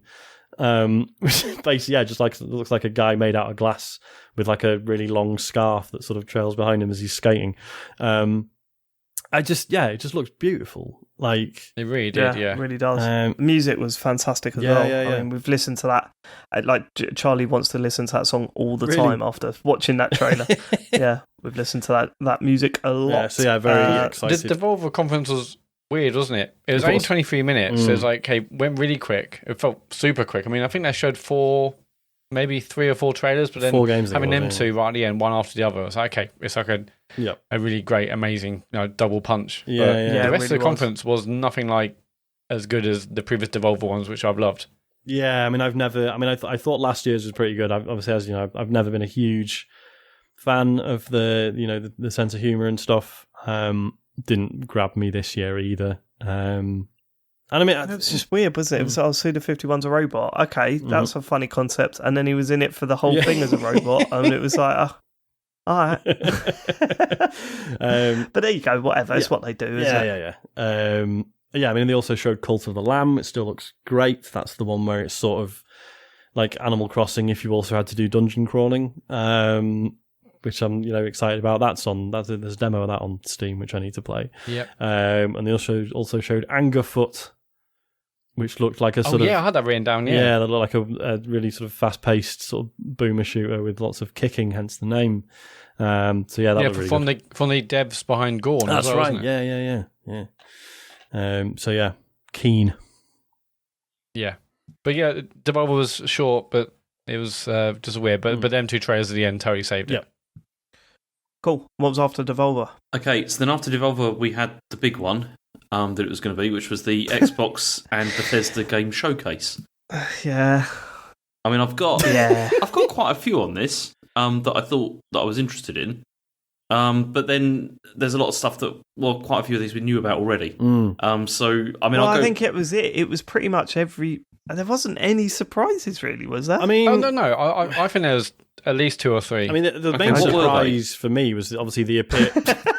Please explain them to me. Yeah, I'd love to know what these surprises were, because I don't think there was anything surprising. I mean, the only surprise for me was the appearance of Silksong, right? That was big, but then there wasn't really any clarity on... It's not like there was a release date or anything. Oh, I tell you what. I saw there's some speculation, because there's supposed to be a Nintendo Direct coming like really soon. Yeah. And they're saying like maybe it will get revealed and it gets dropped on that day. Like when they have the Direct. Wouldn't be the first time. Yeah. And then we all go and download it on Game Pass. Yes. It's free. I mean, so very cool to get a new Silksong trailer. But then, as you say, it's not like it was a surprise that it was there, but I knew the game existed and. Yeah, I thought that was a huge surprise because it's just been so historically like Nintendo. I thought, okay, we'll sit on a Direct. It's just Nintendo. For it to be there, like, oh shit, hang on, they got but Silksong trailer was pretty big. But Hollow Knight came out on Xbox as well. Like, it came out on everything. It's just... I know, but all the Silksong marketing has been in a Direct or with Nintendo. So that was like... that was a surprise. I don't know if the numbers support this, but the feeling I got was very much like Hollow Knight had been out on PC for a good, I don't know, it was like a year or something before the Switch version came out, and then it was when the Switch version arrived that it really... That was the one that really banged, didn't it? Yeah, really gained some traction. So I can see why they would feel there's an affinity there. with Nintendo, but then equally, if Microsoft turned up with a barrel full of cash, who knows? I mean, what else? Oh, this had been, leaked beforehand, but yeah, Forza Horizon 5 is getting Hot Wheels DLC. Yeah, I don't know how to feel about that. I mean, I really liked the last Hot Wheels DLC. And then they brought out the Lego DLC, which was such a huge step forward, It was so much better than the Hot Wheels DLC. Yeah. That it's going to be hard to go back to sticking to the tracks again, Yeah, I wasn't sure how to feel when I saw it was the big orange tracks again. I mean, obviously they are a staple of Hot Wheels toys, but also I'd be keen, like if it was just bits of those, but then it's still sort of interacted with the actual environment around them, that would be better. That is the case. So I watched it. I watched the extended, or had a bit of the extended one on tonight, and they said there's ice tracks, there's like magnet ones, there's the standard orange ones. Yeah, I saw them. So there was definitely videos where the car was not just stuck to the orange. Cool. That is encouraging, and hopefully they'll learn from. I mean, obviously they couldn't do the same thing as the Lego DLC, but like structurally, that was really interesting. So I hope there's like some learning there as well. Yeah, they also mentioned about there being like 4 new biomes for this. Cool. You're in the clouds above Mexico. They said that everyone loved the one. Was it so? The Hot Wheels pack was in Forza Horizon 3. Yes. I think they said. Yeah. And they said that people love that, and they're eager to go back, and now was the right time or whatever. Cool. But it sounds like they're doing a lot to it, and he does look really, really impressive. Yeah, man. I'm very excited about that. What else? What else? Okay, well, if I go to surprises, I mean, I think the Persona announcement was a massive surprise, considering, Japanese developers were like waiting for Persona games on Xbox. Who knows what's ever going to come? And I was like, okay, that was a really big get. They're getting Persona 3 Portable, Persona 4 Golden, Persona 5 Royal. Starting with Royal this October. Yeah, but again, they're not. That's a great get, isn't it? For them, new games, though, are they? They're not, and they're also all of those are coming to PS5 as well. It's not just Xbox, and it's like, and also the audience for those, I would say, has probably already played them. If you know what I mean. Yeah, I mean, don't get me wrong. It's kind of like when the Yakuza games come to Game Pass. Exactly, sort of feeling for that. It's great for Xbox gamers that have never played them before. Yeah. But exactly, I don't see it as a big get. Yeah. No. I mean, a big get would be them saying, Persona 6 is coming out on Xbox. That would be a big deal if they were doing that. But chucking on some old games that have already come out. I'd be interested to see how well he's doing, if this does mean that maybe Persona 6 will be day and date, unless there's already a deal with Sony. Mm-hmm. We had Kojima come out to tell us about the fact they're doing an Xbox making a computer game. Using... Kojima came out to confirm that he was doing something that we already knew he was doing. And then said, we did know he was doing this, and right? then said Am nothing about confused? Yeah, they'd already announced that they were working on something with cloud technology. Yes, right. This has already happened. We've spoken about it on this show. Yeah, it was not a surprise in any way that this happened. It was very strange, especially because there was no further detail either. It was just like, it sounds like it's a long way away. Yeah. Well, he was interviewed afterwards, though, wasn't he? And there was an interview floating around where he was saying, "No, actually, this is a concept for an idea, like a concept for a game that I've had for a number of years, and I finally feel that I can bring it, thanks to the cloud technology." Kojima's a very good salesman. Let's not forget that. So let's see what comes of that. Do I find it surprising that he's working with Microsoft? Not really. He did go independent. He's not. We know that he's bringing out a Death Stranding for PlayStation as well, so it's not like he's moving away from Sony. That wasn't a massive thing for me. No. Other ones that I like the look of was... Sorry, it sounds like Matt's just come to the table with his positivity and we just knocked it back at every step. But, to be fair, it wasn't anything to get too excited about in my book. Go on. Redfall, continues to look interesting. Yeah. That looks right. Yeah. I must admit, I'd never known about this game before. I knew of it. I knew that there was that it was being delayed. It was announced alongside Starfield that this was being delayed, and but I don't think I'd ever seen anything from it before. Well, this was or the if first. I had, we did. It was last year. Yeah. So this is the first gameplay. Yeah, this is the first gameplay. Like a CGI rendered thing before. Yeah. Mm-hmm. You saw it last year at what? One of the Microsoft E3 or whatever things. it was. But it's just a rendered. It's just a CGI trailer. Yeah.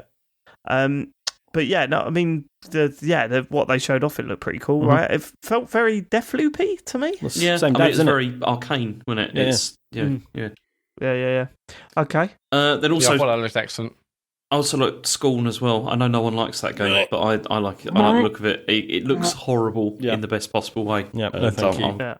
I mean, I'm gonna play that it looks it looks incredible, but I will never play it. Halo coming to Flight Sim. Oh, yeah.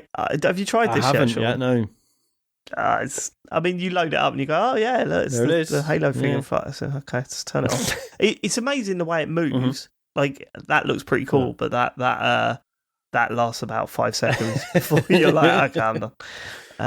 Let me try and find my school. that's kind of how it goes with that game. So yeah. All right. I mean, brief shout out the Sea of Thieves trailer. I mean, it was interesting because so basically the current season is pretty much wrapped up now, right? And this is advertising the next one. But the stuff they talked about was just, it's like new ship customization stuff, basically. Like you can name your ship, you can like save, like a loadout and stuff. Which, fine. That's like a quality of life thing, really. It's not like, it's quite cool, but, it's not going to change the game or anything. So I will be interested to see if there's anything like this. Can't be it for season 7. Basically, I think this is just like a very preliminary. Here's a cool thing we've added. So that was nice, but not not earth shattering or anything. I went back and rewatched Pentiment, which was the Obsidian sort of 2D medieval story RPG, which looked like it had like weird sort of cryptographical astrology puzzles or something. That actually looks really good. I think that does look really good. Yeah. So I'm quite taken with that. Oh, Cocoon with the little. Oh, this is good. Yeah. Do you know who's making this? No. Well, it's the gameplay designer behind Inside and Limbo. Ah, yes. Sorry. All right. Well, completely ruined it for me there. Thanks, Matt. Well, you asked the question. No, I was asking Sean, actually. Yeah. So I that makes a little bit more sense now, especially with the environmental puzzle stuff. Because we were saying it looks very Death's Door, but Death's Door is a lot more combat based. This looked like it was absolutely rammed full of environmental puzzles that, and they all looked really interesting. It looks stunning. Like there was some I'm looking weird forward sort to of Cocoon. worlds inside of worlds stuff going That's on. right, which wasn't it? Might break my brain a bit, but we'll see. I'm all up for that. I also like the look of the last case of Benedict Fox. That was another Metroidvania kind of thing with a really nice art style. And As Dusk Falls, which was that when we saw last year, I think it was. It's like that continues to look excellent. It's the narrative adventure that has that kind of like Hotel Dusk like visuals, Yes. just like still images and stuff. Did you like that Hotel Dusk, James? I did, yeah. I loved Hotel Dusk. Dusk. Was great. Yeah, I never really got into good. it. Yeah. It's very interesting. This like the fact that you can do it single player or up to 8 players. Was it up to 8? Jesus. They had more of that again in the extended one. You can play in your if you play local, you can play one person on a controller, other people on phones. I don't know if you can do up to 8 online, or I don't know what the combination of that is. But yeah, they say single player or up to 8 people. So it looks really interesting. I've enjoyed. Obviously we all enjoyed Life is Strange, and we've enjoyed the Telltale games. But this looks much more grounded. They've mentioned it's kind of more like a TV drama. I'm well up for a game like this. It's much more grounded in the kind of story it's trying to tell. So it looks great. Love the graphical style. Really interested to know how it handles multiple players, and if you can do it online, that could be really interesting. Yep. Yeah, totally. And then the whole thing finished with Starfield.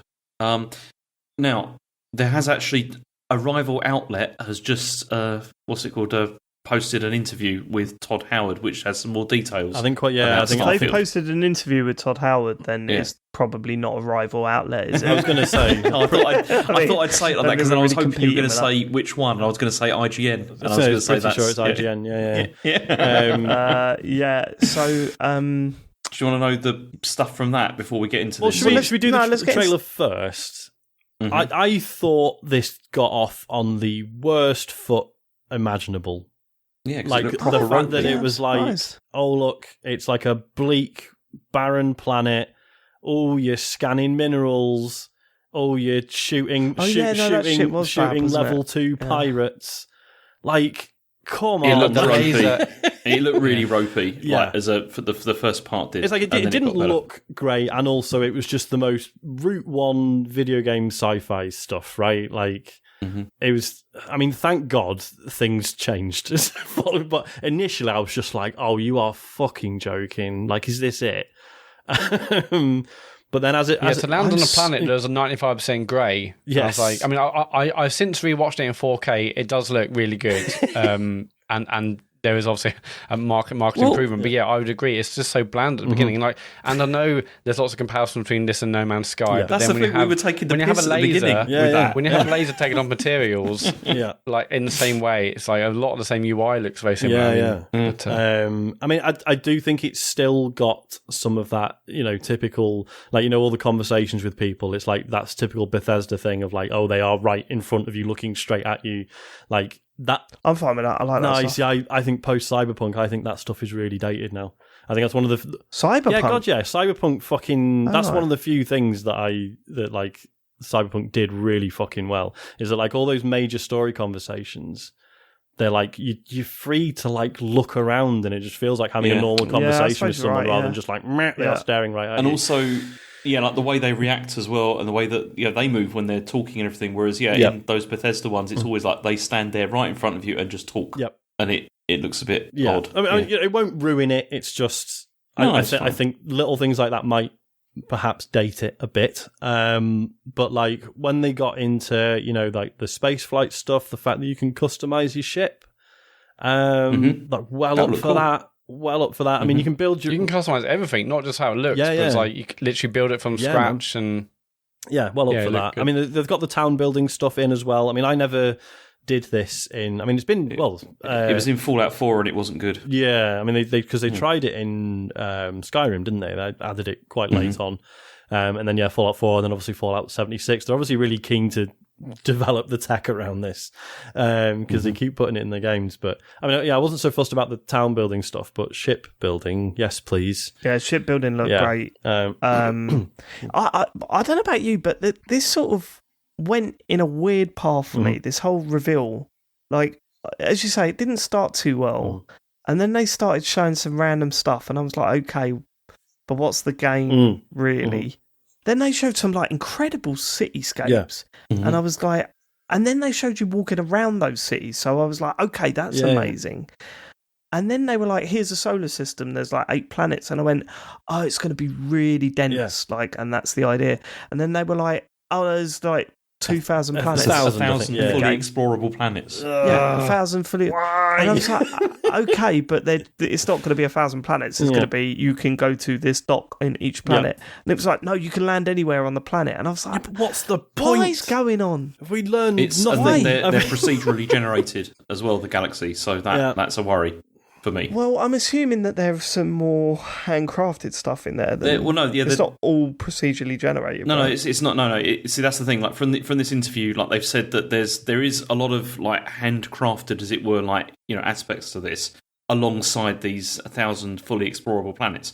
But this is what I thought, like when we were watching this, was that there's going to be a couple, aren't there, that are going to be like probably very dense with lots of stuff on it, and there's going to be a lot of other planets where you go to mine minerals and stuff like that you need for quests. That's no bad thing. That's no bad thing. So if you're talking about a game where I'm going and doing a pretty cool story and going around doing missions on some very dense planets, but every now and then I can just take a little trip across the galaxy, visiting various different, in a No Man's Sky style way, the combination of the two things sound great, right? See, that's the other thing. I think so. In this interview, like that, there was that whole thing about are we going to get the transition from the planet into space and all that kind of thing? They're definitely not doing that. That's not happening.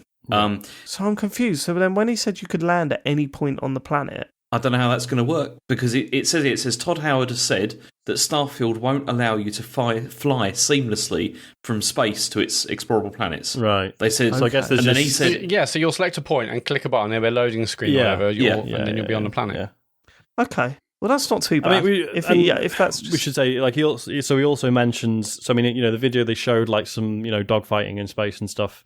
But he has mentioned like you can like disable other ships and then dock with them and then board them, and steal them, and like that sounds really good. Like if Yeah, that stuff awesome. works.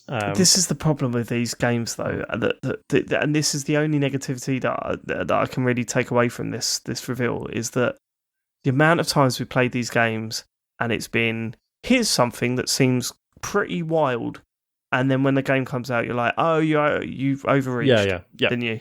Yeah, You overreached. 100%. The concept was brilliant, but you were never going to get there, and now this is a buggy mess. This is it, because obviously this is, sitting in the same pantheon as No Man's Sky. Good now, but took a long time getting there. Fucking Star Citizen, never going to be finished, way too overambitious, kind of incredible, but also a bit of a mess. And then Elite Dangerous, which, the latest expansion for that, everyone was like, no, this doesn't really, because the latest expansion added on foot stuff, which is what people had wanted from that game for years. And again, I think the general consensus feels like it overreached because it was a buggy mess. So it's not. I don't think bode well. See, does it? I don't. I don't think that Starfield is though like those games at all.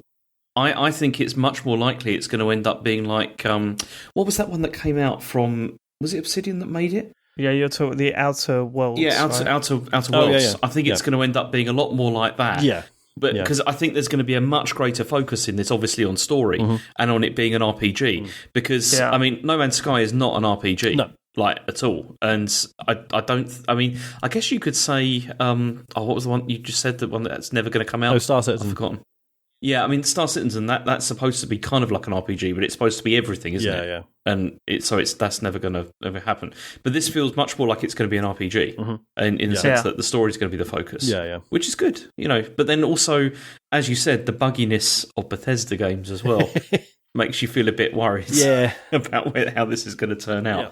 And the thing that I was most surprised about with this is that when we saw...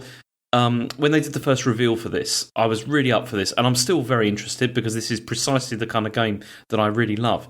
But what I was perhaps naively hoping we were going to see from this first reveal was going to be something that would wow us in the same way that that Oblivion did when it came out on 360. Yeah. Do you remember when we first saw that and you were like, okay, this really is next gen. Yeah. This is really looks incredible, and it's it looks like something that couldn't be done before.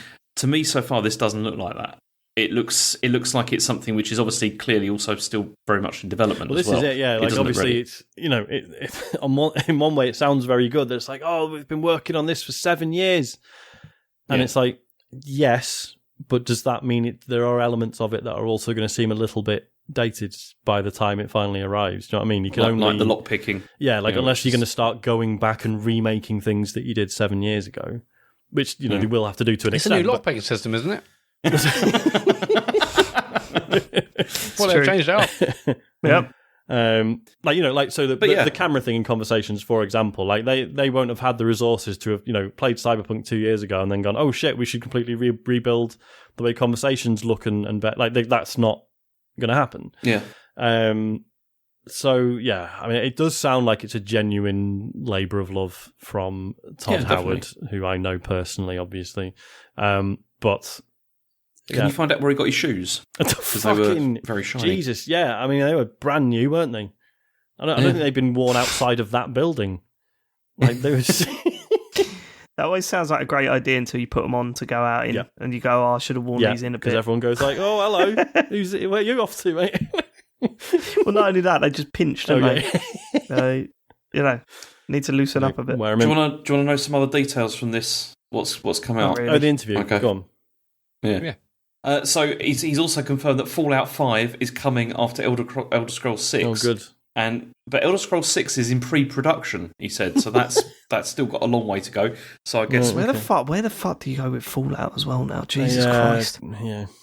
Am I gonna step outside of a fucking vault again? Am I? Oh, they mentioned that the hand goes in front of the face and the sun shines through or whatever. That's also okay. Starfield's also going to have that. It's going to have a classic. It says here, yes, Starfield will begin with a classic Bethesda step out moment. Into the world. Yeah, they're going to step out of the spaceship. And then you fly off. You float off for the next hour. going, I hope someone picks me up. Also, Starfield's main quest is about 20% bigger than previous Bethesda games, so they reckon it's going to be about 30 to 40 hours. 20%, blimey. Yeah. Okay. Yeah, I thought Starfield looked really good, and as someone who has never really gone into Skyrim, this is much more up my street than a fancy Have you played thing. a Bethesda game? So what? Have you played a Bethesda game? I mean, I've played like the first 2 or 3 hours of Skyrim and then stopped. Oh, that's Skyrim, yeah. So that's it. So no, but I thought this looked really good, especially again when I watched it in proper resolution. Matt, you want to play Outer Worlds? Outer Worlds is pretty good, and it's on Game Pass, and I enjoyed that. I'm quite surprised. I'm quite surprised that he's not played a Fallout game. To be honest with you, Fallout games are never bothered. Play New Vegas. Probably that's hard to go back to. Yeah, now, probably doesn't it hold looks up like shit. That's true, but then Fallout 4 doesn't look great either. Yeah, it's just get sort of Outer running theme Worlds with on. these games, Get isn't Outer it? Worlds on. I guarantee it'll be funnier than Starfield. If nothing Definitely. else. Outer That's Worlds, true. I really would recommend going to Outer Worlds. It's a good game. I enjoyed it. How long is that game? I know, about 20 hours. Okay, cool. Okay, Yeah. so not like a 60 or 70 hour. I mean, it's got obviously it's not, all no. the ridiculous number of side quests and all that kind of thing, but you can do ones that are interesting and just ignore the rest. You know. Okay, but no, I thought that was a really good way to finish it. 50 minutes of gameplay. We after the delay, I think a lot of people were like, what will it even be there? How far behind? And yeah, it's clear they got a lot of work still to do, but it was good to see 50 minutes of gameplay. It felt very different to their usual showings, right? There was no sort of here at Xbox. This is what Xbox are planning to do. You know, it was focused on games, which is because great. we haven't really talked about the way they set the whole thing up, based saying for the first time ever, what we're doing is every game here will be out in the next 12 months. Yeah. So we heard. Go on. Sorry? When companies do that, it's always a bit crap, though, isn't it? Because you don't get any real excitement for stuff that's coming like a bit further down the line, but could be good. It kind of feels. That's it not kind so of far feels away like, anyway. So it kind of feels like they've sort of just gone, like they've bowed down to the vocal minority on Twitter, people complaining about when the games are coming out or whatever. But what we're left with is them just giving vague, like, things. If games get delayed, they get delayed, whatever. But it really felt flat getting to the end of every trailer and then going, all right, so when's it out? Next 12 months? See you in March next fine, year. but it's a bit yeah, like... but everyone's scared to give a release date. Everyone is. I know, but it's a bit like... Do you remember when once... I think it was Sony's last one, where all they did was they just showed 3... They were like, we're showing games that are coming out in the next 12 months or whatever. And they just showed 3 games, I think, through the whole thing. Ones that we already knew about. This was when it was Ghost of Tsushima and some other ones. And that was not very interesting either, because when these kind of shows, I think what's really interesting and what gets me excited anyway is not stuff that's coming out like imminently or whatever. It's the stuff that is like further away, that's like aspirational, you know, of what it could be. You know, it's, I don't know, it just feels a bit... Yeah, I mean, kind of like we've that. heard that games like Avowed, you know, is nowhere near, like Fable. There's Everwild. There's loads of games. You know, A Perfect Dark. That games we've heard are having difficulties and this, that, and the other. So we were never going to see them. But for them to say it's just the next 12 months, I thought was... Why weren't we going to see them though? Like, can't we just get like something? Is that they're all having a lot of difficulty getting developed. But we don't know that for certain, do we? We're only hearing that, like, you know, on the grapevine. Hearing that and then not showing anything pretty much checks out, right? Like it's and like hearing all the various like directors and people leaving, like Perfect Dark and so on and so forth. I mean, it's going to affect it. Yeah, but we haven't had that with Fable. There's nothing that points to Fable other than a few rumours that they're having trouble there. No, but I mean, it feels like they're all a long way away. One thing I will say is that they released on display. They announced like 30 odd games. Now, I thought it started really strong. I thought Redfall was brilliant. Then we had like Silksong, and then we went on to like things like High on Life, and Plague Tale was in there, and Forza was in there, which I thought looked awesome. But yeah, Forza generally, looks great. After like the first couple of games, I felt there's a massive lull until right near the end. Like for me, 26 of those games, like some, like hey, I'm sure Forza will be great, but none of them were like, come on. And I just, for me, pacing wise, it just felt, I mean, other people I'm sure thought it was fantastic, loads of games for them, but for me personally, like most of that wasn't games that got me. It's across the industry at the moment, isn't it? And I think it is, you know, we're saying, is it a knock-on effect from COVID? I think there's part of that, yeah. But when you look across the industry about games that are coming out, you just think the only one that really sticks out for me is God of War. And we haven't really seen too much of that yet. I mean, even, they haven't confirmed the release date but they're still saying this year. I think it will be this year. It does look like it's starting to get certificates and stuff. That's what makes you kind of think it's going to regions. But like, like swimming. 25 meters. Done as 20 meters. But then you look at what Nintendo have got, and they had a direct. Well, apparently they're going to have a direct at the end of the month. Hopefully, we're going to see more from that. But I'm not expecting much. And Sony's showings recently haven't been fantastic. It just feels like actually things are kind of not firing on all cylinders at the moment. I think part of it, as you say, might be down to a knock-on effect of COVID. I think the fact that although these new consoles are selling quite well, they've also been limited through distribution problems, which maybe has had a knock-on effect on how and when people release their games. They want to release their games where these consoles are readily available. Exactly. And we're now a year and a half into this gen, and they're still not readily available. It's nuts. But yeah, I still thought overall it was a good conference because it's so varied. There's loads of stuff basically for everyone. I was going to say, for me personally, there was nothing that really kind of got me. There's definitely games pumped. that I've not written the names down that looked fine and could secretly turn out to be really good when they arrive on Game Pass and we go, I'll give that a go, and ends up being really good. Like there was definitely some of that stuff in there, but nothing that from the trailers made me go like, oh, holy shit. Like it was pretty consistent. There are certainly things I really liked in there, but no massive surprises. Yeah, well, so we didn't mention Forza Motorsport. I thought that looked fantastic. Yeah. The fact it's also got ray tracing on the track, and then Sean brought me down to earth by saying, "Well, enjoy your 30 frames." And I was thinking, "Oh yeah, wait," but then maybe not. Who knows? No? Yeah, there are ways around it. I mean, if you can get 30, 60 in performance mode or whatever. Ray tracing's not always going to be the same. Ray tracing and technology is going to improve as we go along, and I think the Sony studios have shown that actually ray tracing can be scaled in various interesting ways, and they've shown that with the likes of Ratchet and Clank and with Spider-Man. And I hear the latest Horizon patch does that amazingly well too, and the new performance mode is absolutely the way to play. Yeah, so I think we're going to see big changes in that. So you never know. 60 frames ray tracing, although it may not be the full bells and whistles ray tracing that you can get on high-end PCs.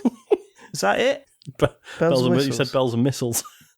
Did I? Bells and missiles. To be fair, we should start saying because it's cool. Yeah, I just think that'll become a thing. I think it will start happening on more games that will keep that 60 frames and have some form of ray tracing. We can only hope that we've got that Forza looked very, very, very impressive with the ray tracing, and I can't wait to see what it's actually like. Stunning. We should say, so when we did the talks over, Ryan Zhao from Kane and Rince, who may or may not work at Microsoft or may not have worked on this show, it was basically saying that, because obviously Horizon is open world, whereas regular Forza is, like a constrained small track, which therefore gives you a lot of leeway technically to do other stuff. Hence why, they can do the ray tracing, and who knows at what frame rate, but we'll see. Yeah, 120 frames ray tracing confirmed there by Ryan. Thank you, Ryan, for confirming that. Thanks for the exclusive, mate. Thanks for the exclusive.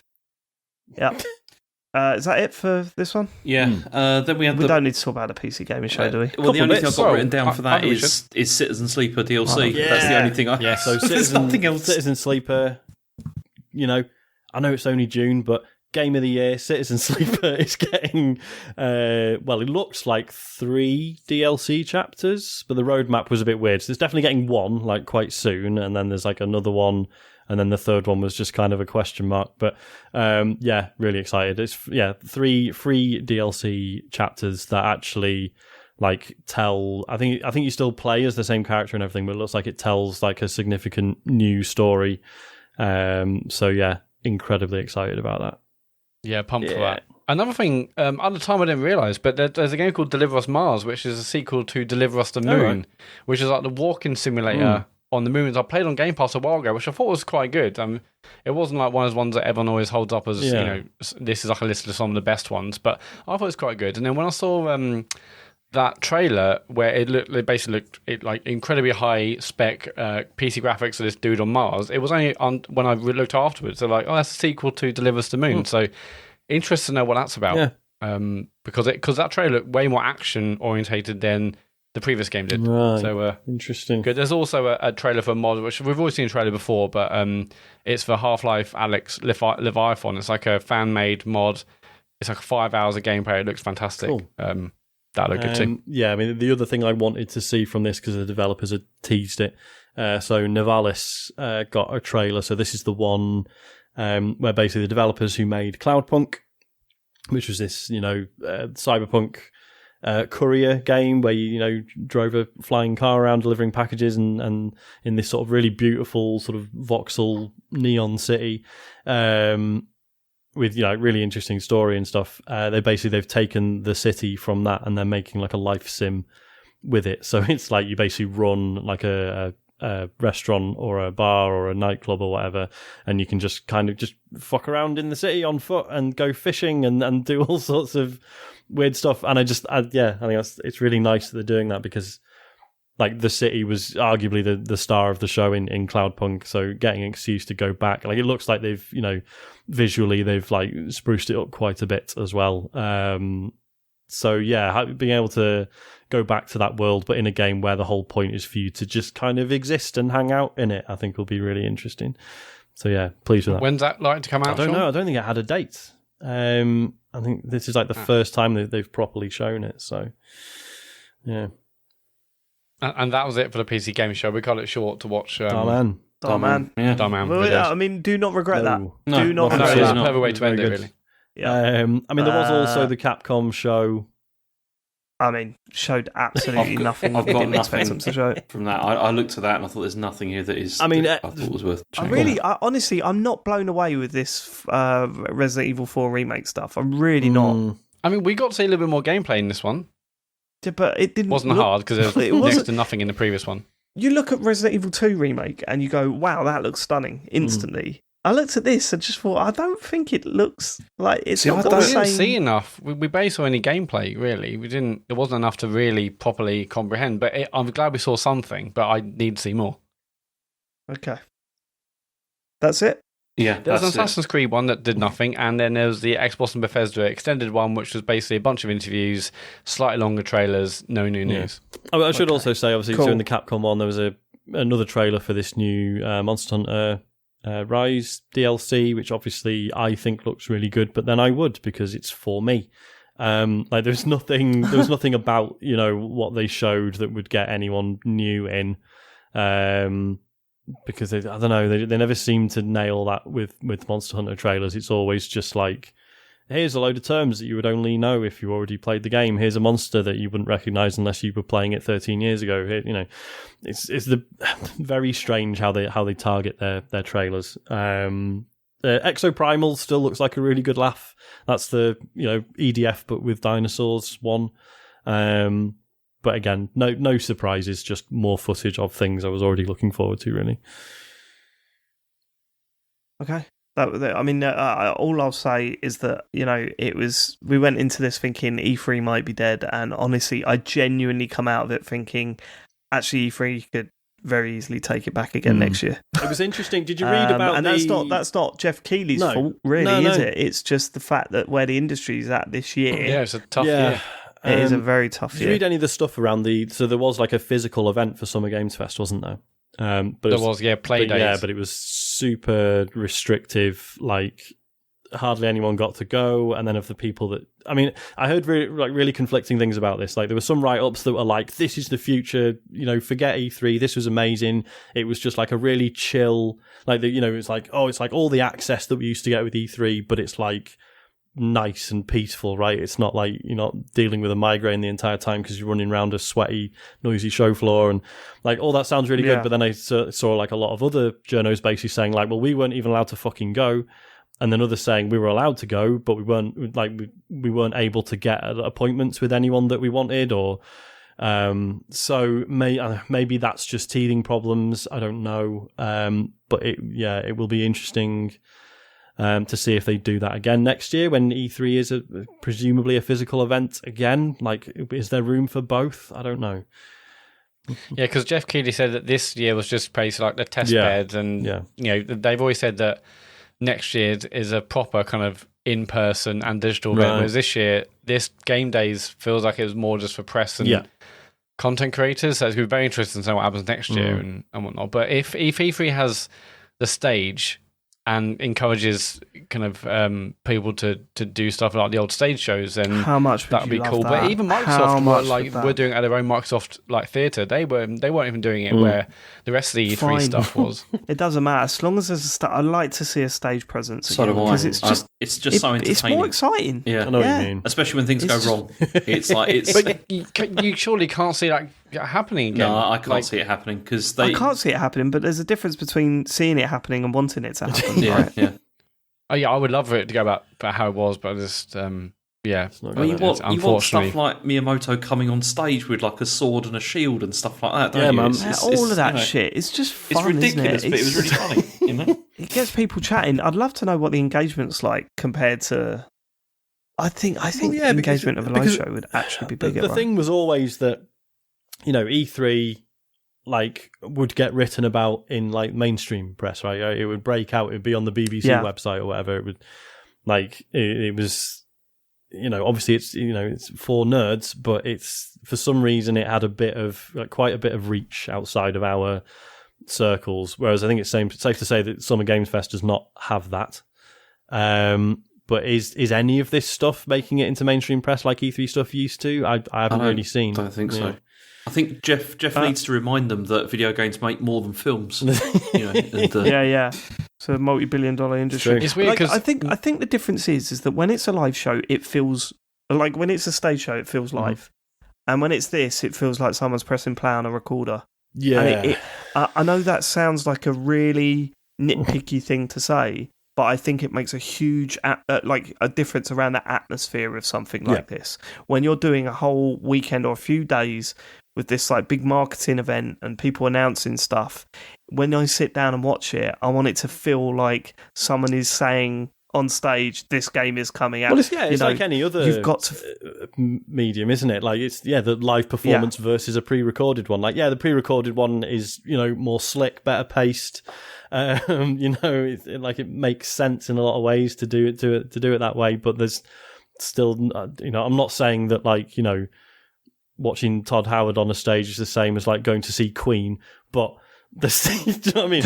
But there is something about it being live in front of an audience and you seeing it as it is happening in real life. Like watching football live. You're watching it on telly, but the football game is going on live, and you're thinking anything can happen here, and the excitement levels up.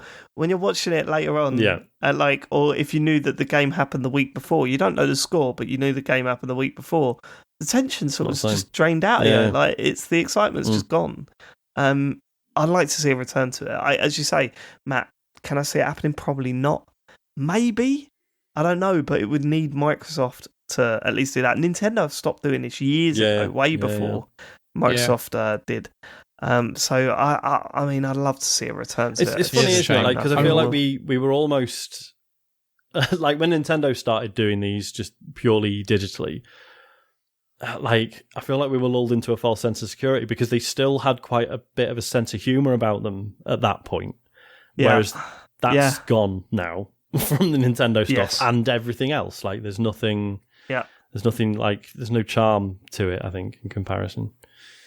For me personally, it's the lack of lack of E3 is one thing. The lack of people doing shows on stage is another thing. But I really think the lack of Sony is killing it more than I thought it really would. Yeah, if one of them's not doing it, it kind of feels like what's the point? I mean, even no EA this year. I would have happily. I mean, actually, I was looking at last year's the streams we did last year. I mean, there's no Koch Media. That's a good thing. But there was no EA. There's no Ubisoft, there was no Square Enix, there's basically six, I think, or seven I counted that weren't doing it at all.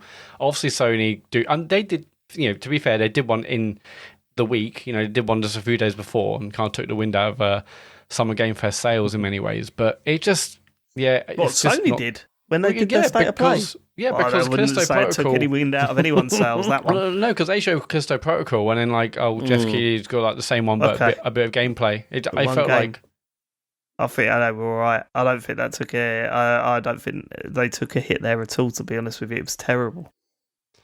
But I just think it's a shame, one, for them not to be there, and Yeah, for sure. What I also find interesting is that the Summer Game Fest thing, so many people were just still referring it to E3. Like, I bet E3's like engagement, or I bet E3 was trending more than Summer Game Fest, probably. Like the amount of people saying, "Oh, it's E3." So in this transitional period, it is always going to be a bit confusing about whether Summer Game Fest would ever get through to the mainstream, because right now we're like, is it E3? It's not E3. It's Summer Game Fest. I mean, if there's no E3 proper for a few years, then maybe Summer Game Fest would do it, but as it stands, ESA back next year, and we'll see what happens. Yeah, we didn't see anything from Embracer Group either, did we? No, we didn't know. But then if they had one of their press conferences, it would be a several days event, wouldn't it? Yeah. Right. Okay, that was it. That was Summer Game Fest chewed over. Kind of. I wonder how many lies the listeners picked up on. Should we get to what you've been playing? Yeah, let's there has been a big release this week. It comes from what? Was it a big release? There has been a release this week.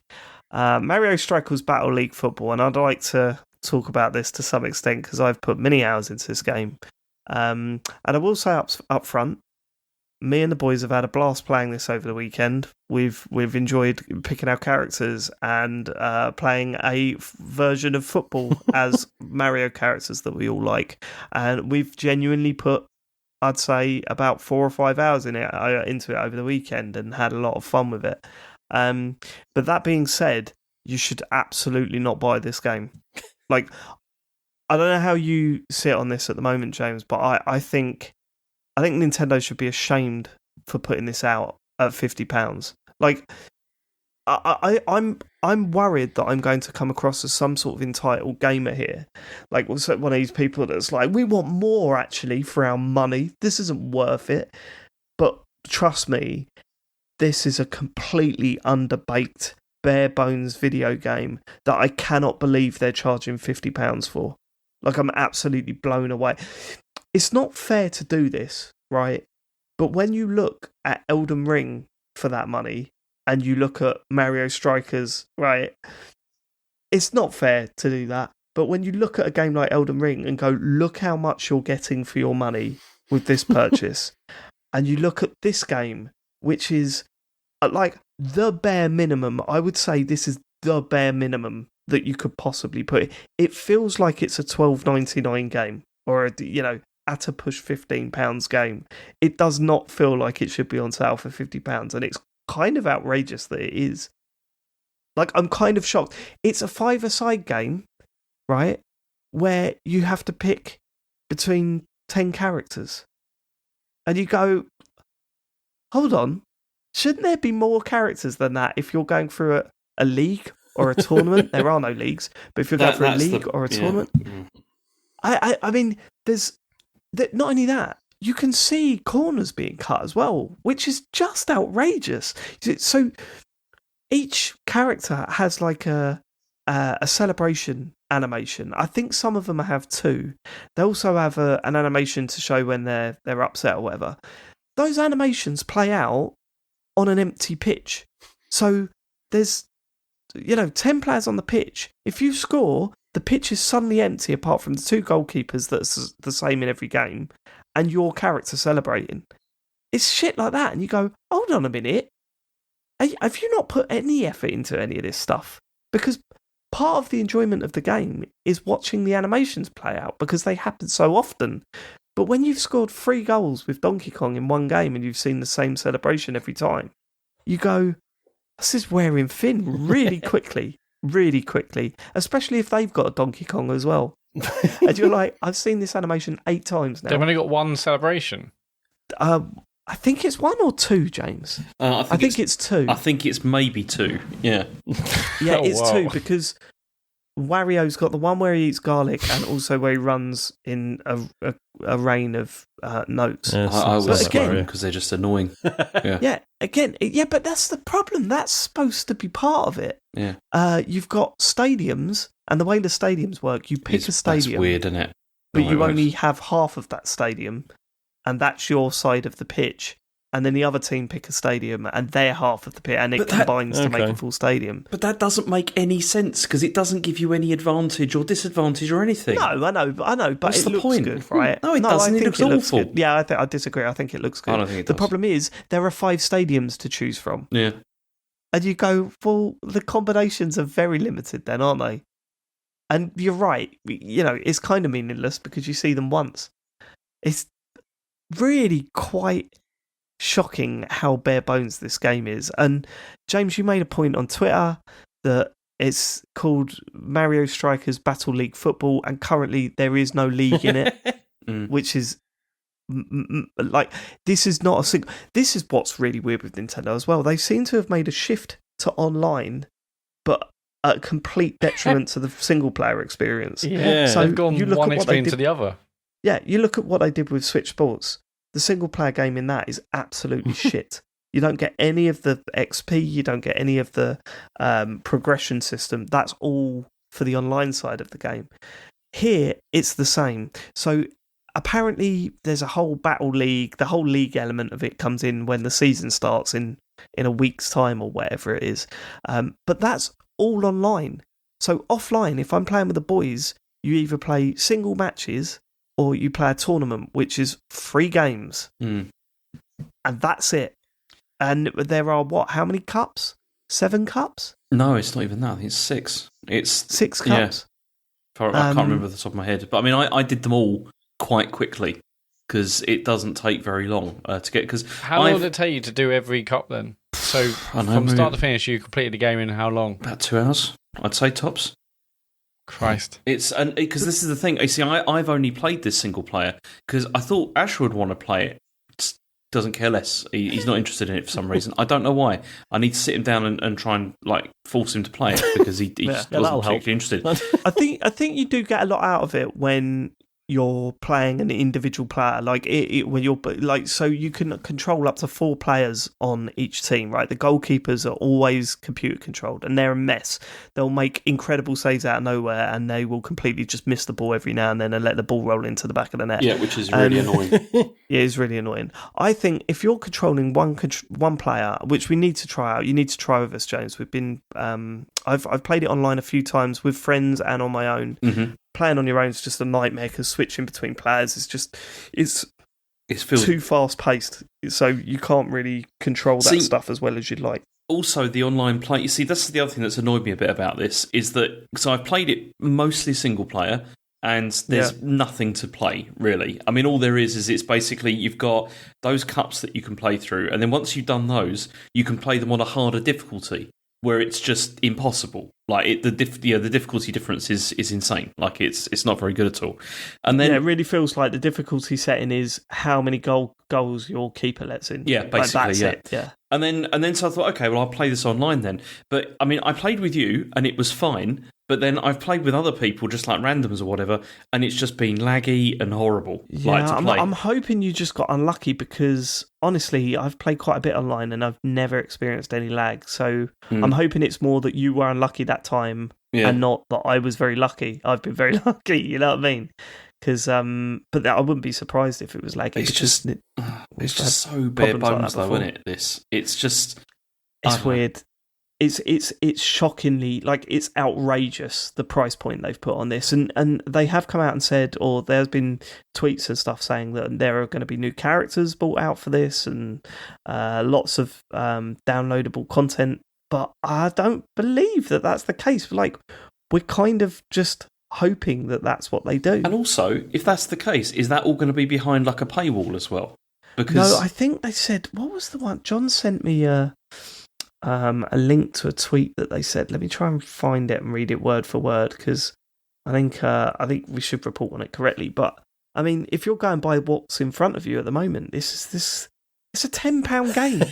It's a £10 to £15 game max. I don't know where all those reviews, like 7s and 8s and everything, came from. I Because can't imagine anyone giving this an 8. It makes absolutely no sense. Yes, it's quite fun to play, right? And as I said, the boys have had a real good laugh with it. But I can't see us playing it for more than that's a the week. thing. It's a game. It's a game you play over a weekend, and then you've paid what, 40 or 50 quid for the privilege. It's Right. Okay. So it says, be ready for more no holds barred strike action following the launch. This was 27th of May 2022. Nintendo of America tweeted. Strike action following the launch of Mario Strikers Battle League, as there are 3 post-launch updates coming, including new characters. Keep an eye out for more details and updates in the future. I mean, fine, okay? The game needs a lot more characters, right? It needs to at least double that roster of characters. But it also needs to improve other sort of presentation stuff. Like, why am I not seeing, like, combination celebrations? If you pick that person for your team and that person for your team, and they score, I want to see them interact with each other. Like, I want to see that sort of stuff. Where's the effort gone into? I don't know where the effort is in this game for that amount of money.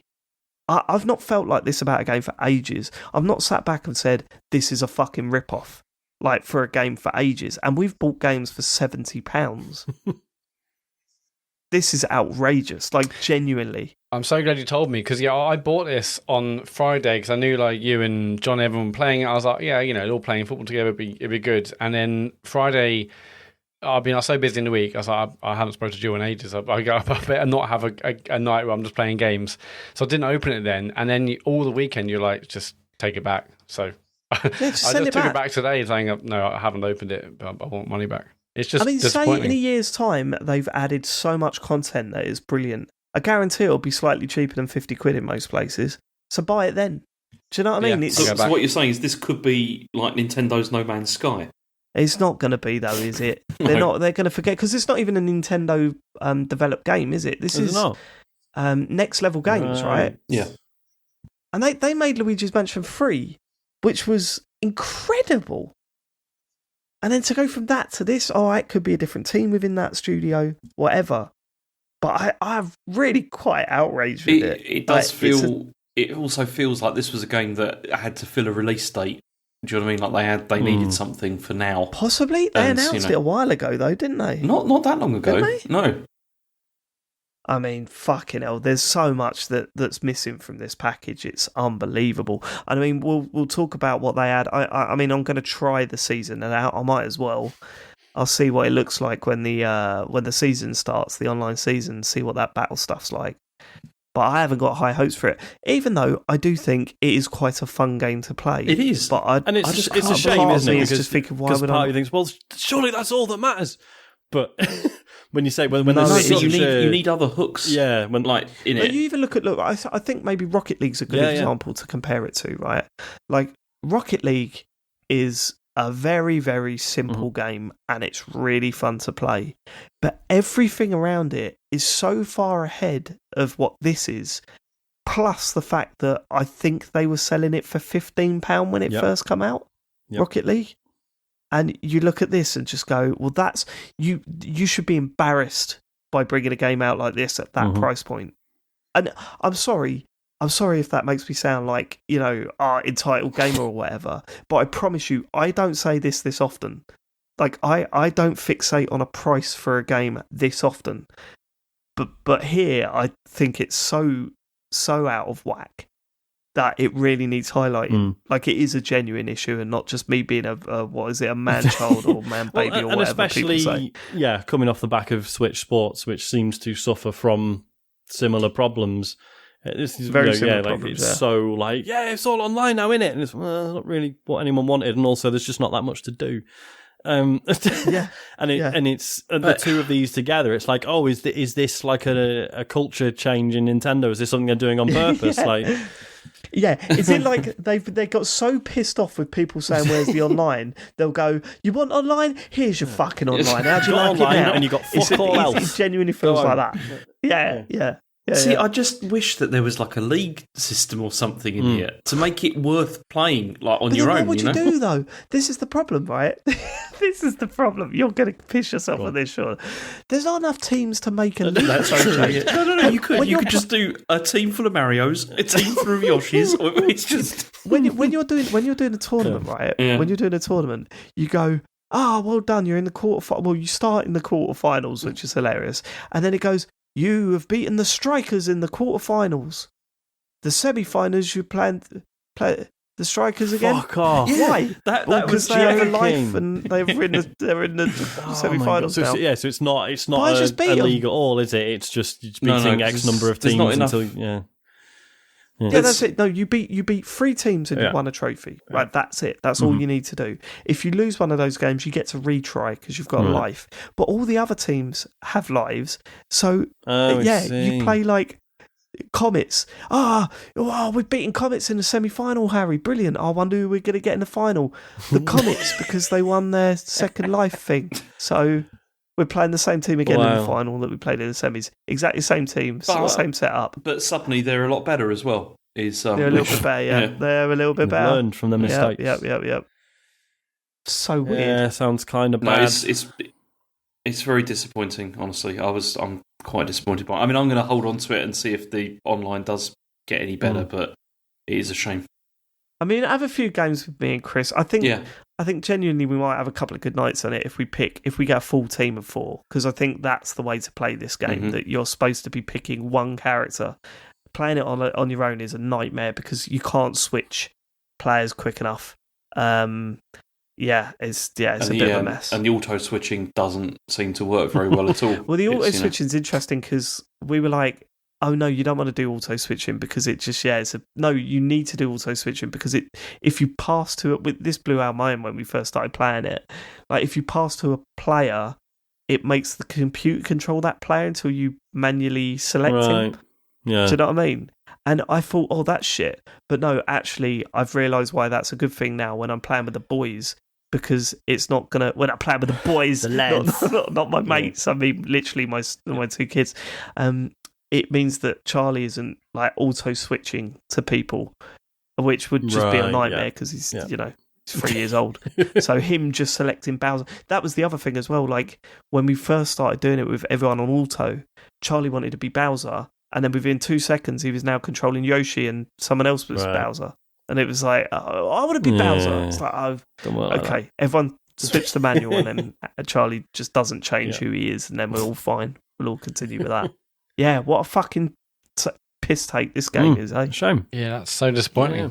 I wonder what the next game is where it has no single player and all online. Mario Odyssey 2. That? It's just because it makes me Mario Odyssey 2. There's one level, and there's no Odyssey. Or Mario. Makes me worry a little bit about Splatoon 3, but then I guess it'd be an easier fit. They've got an established system though. That's been on. They've already done an online game for that, so they've got a standard there to hit, and they'll hit that. All they've got to do is not mess up Salmon Run, and then it'll be just fine, let us play Salmon Run whenever we like, and we'll be all right. Yeah. Not at these weird times that you arbitrarily decide. Salmon Run, you can play that when it's a half moon, but only for the first day of the half moon. What? Just look up to the sky. I don't want to look up to the sky, Nintendo. Just let me play fucking Salmon Run. You could check the app. It'll tell you in the app. Oh, did you see? Oh, I didn't tell you that, did I? So I started playing Strikers, and we were on. I think we were doing a WhatsApp call actually. Me and Chris. I was going to say, what's your voice call. chat solution? Yeah, go on. Yeah, we were doing a WhatsApp call, and then my phone went. Did you know that? If you're playing Strikers with friends, you can actually just use the app, the Nintendo app. And I was like, nah, you're all right. Little notification on my phone made me laugh when that come up. Oh well. What a mess. James, you want to talk about Citizen Sleeper, dear? Yeah, I mean, not extensively, because Matt and Sean have already talked about it a lot. I think you should talk about it extensively, because I want to hear everything you think about that chat. Well, no, I don't think you should. We're heading towards 2 hours on this show. We Maybe can cut the questions. It's fine. Go on, James.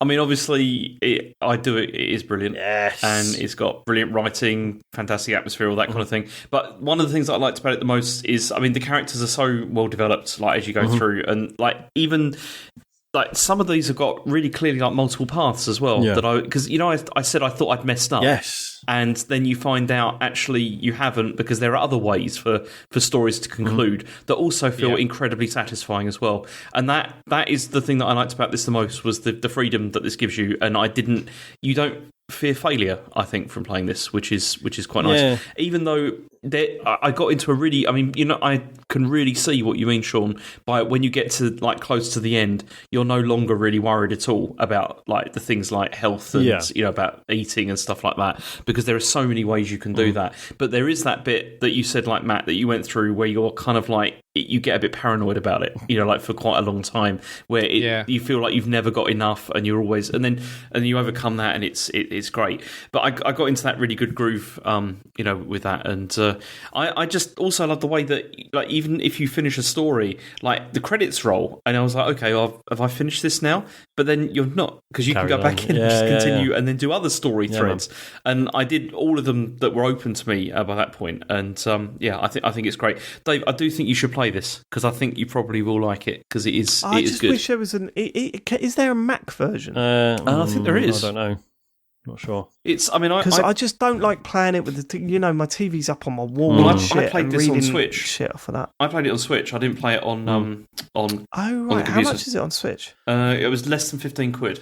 I'm pretty. It was definitely less than that. I probably will play that on that then. Yeah, something a little bit more portable. Yeah. That's I what do think. Because it was really nice to play that way, actually. Because I was just like, you're just like sitting right in front of you. Got these headphones on. It's how I played. What do you call it? Disco Elysium, and it felt really right to play it like that. So. It is on macOS as well, so you can play it on that if you fancy. Yeah. It's cool. It's on most things, it seems, but no, I think you'd like it, actually, Dave. I think it's great.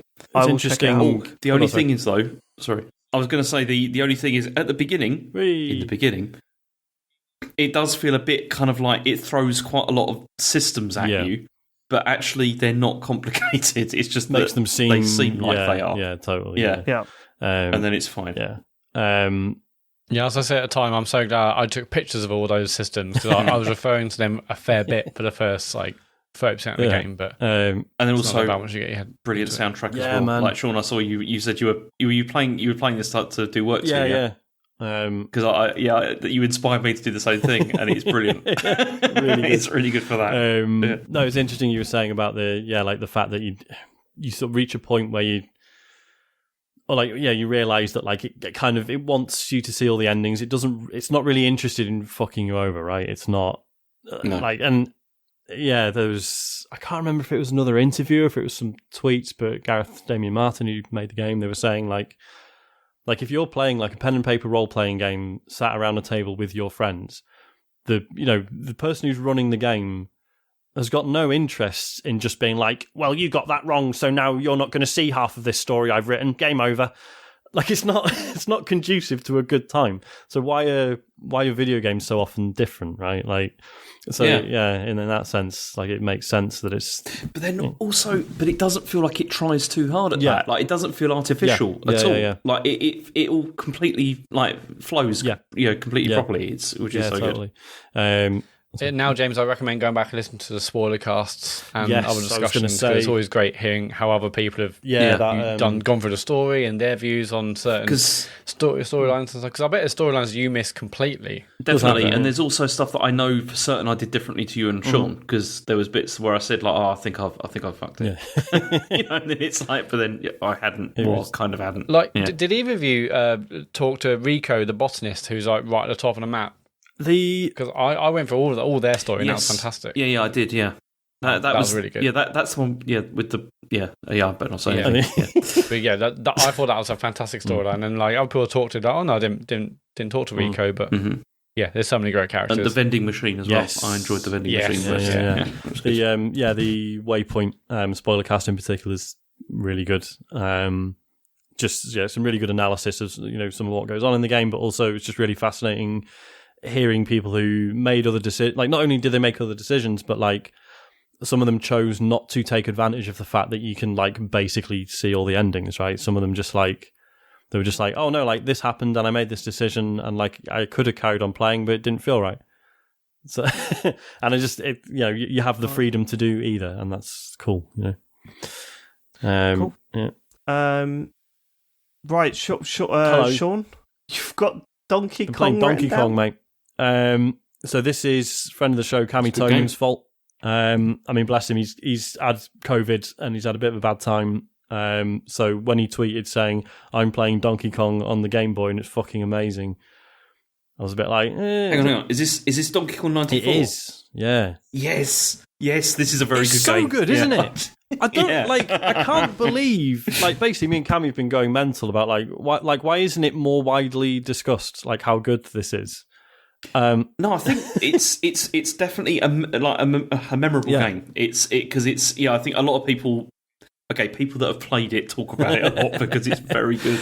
So for those who aren't aware, because I wasn't this time last week, so Donkey Kong on the Game Boy, which, also known as Donkey Kong 94.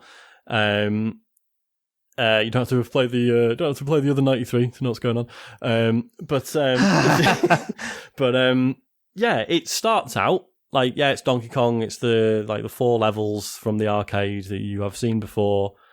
And then once you finish that, it's it's completely its own game now, and it's got loads of weird and interesting mechanics and Oh, that's so funny, because when I saw you guys talking about this, I loaded it up and started playing it, and I went, oh, this must be the wrong one. It's just Donkey Kong, isn't it?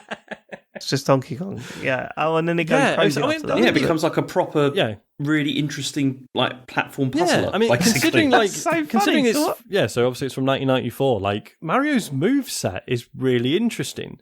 So the backflips. So it's got the backflip. So if you run in one direction, then quickly pull the other direction and jump, he does it's like a slightly higher jump. It's got it's not quite a triple jump, is he? He can go. He's got like a handstand jump, where he jumps and lands on his hands, and that means if a barrel falls on you, you can sort of kick it around on your feet. It's little things like that, and then you get 4 or 5 levels in, and it's you can create ladders now. You just pick up items. It's just build a ladder anywhere in the level, and that each level is so short as well. They're not easy, but you can breeze through them. It's a perfect handheld game. It's so good. See, this series, this game, I think the spin-off from this eventually became the Mario vs. Donkey Kong stuff, and March of the Minis and all that. Yeah. But it was never as good. Really? Because it was just they were never as good as this one. Because I remember playing this because it was one of those games that was a Super Game Boy game as well. Because it was in colour as well, which was a big deal. But I remember just being utterly shocked by how good it was, because you just think, because it was called Donkey Kong 94 as well at the time, which is such a rubbish name. But it's just, it was superb. It was never officially called Donkey Kong 94 though, was it? Or was it just known as that? I think that the box art just says Donkey Kong.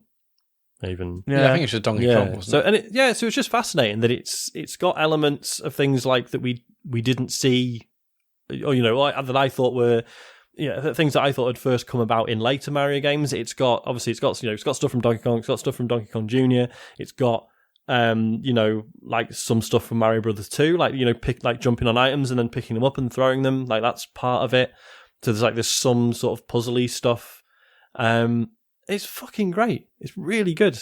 The Game Boy was wild, right? Because after playing this, I played the Donkey Kong Country version. I think it's called Donkey Kong Land. Right, on the Game Boy, and I played it for a bit and went, "How did this exist on this?" I mean, it's rough as fuck, but it's very clearly a version of Donkey Kong Country on the Game Boy. Yeah.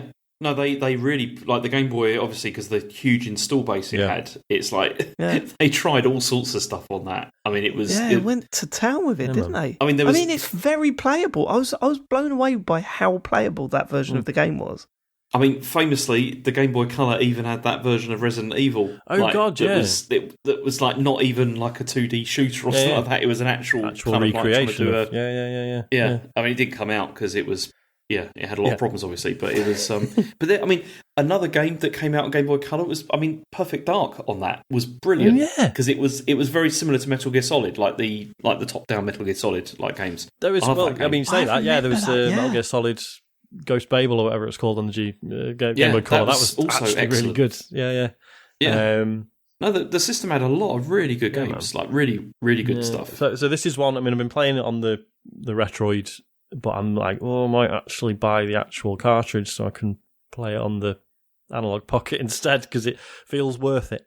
Feels like it deserves this slightly nicer hardware. All right, let's see how much it is. That's Have a you good looked point. I haven't.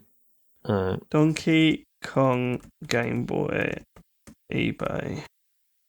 Don't look it up. Let me have a quick look. That's reasonable. Yeah, reasonable. Yeah, 25 quid. 25? Seems about the standard. Is that what? More than Fucking hell, man. Is it just got made Hang on, money? it's 12. There's one that's These boxed £125. ones, it's 12 quid in CEX. Oh, I can't see X. I will. I'm just having a I look bloody at will. eBay's £25 You everywhere. can get it for CX. Amazon for 25 as well. It's Yeah, 25 seems a going rate, Sean. CEX are getting mugged off there. Go for it. Can get Are you sure you're not looking at Donkey Kong Land? It's just £10. a Donkey Kong fridge magnet for £4. Oh, it's a refurbished one. Right, okay. Yeah, refurbished that one. That's a shame. Have you seen what? Watch some videos about refurbished Game Boy games. They're Are quite they cloned interesting. ones, by any chance? Yeah, they're like really dodgy. They open it up and you should think that no one made this officially. This is a mess. But yeah, no, it's quite funny. And what was it? There was one, I can't remember if it was a Game Boy game or it was probably a DS cartridge actually, where they just opened it up and it had like a SD card in it. It was just like, okay. This is what we did. I was listening to something the other day with this, where they were talking about like people like to buy stuff sealed, and how there's all these like clones which are sealed, but there's actually nothing inside them. Because you've heard that? Oh, what? That was did last you week. hear We that talked from? about it. I think I heard the same thing. We talked about it on the show last week.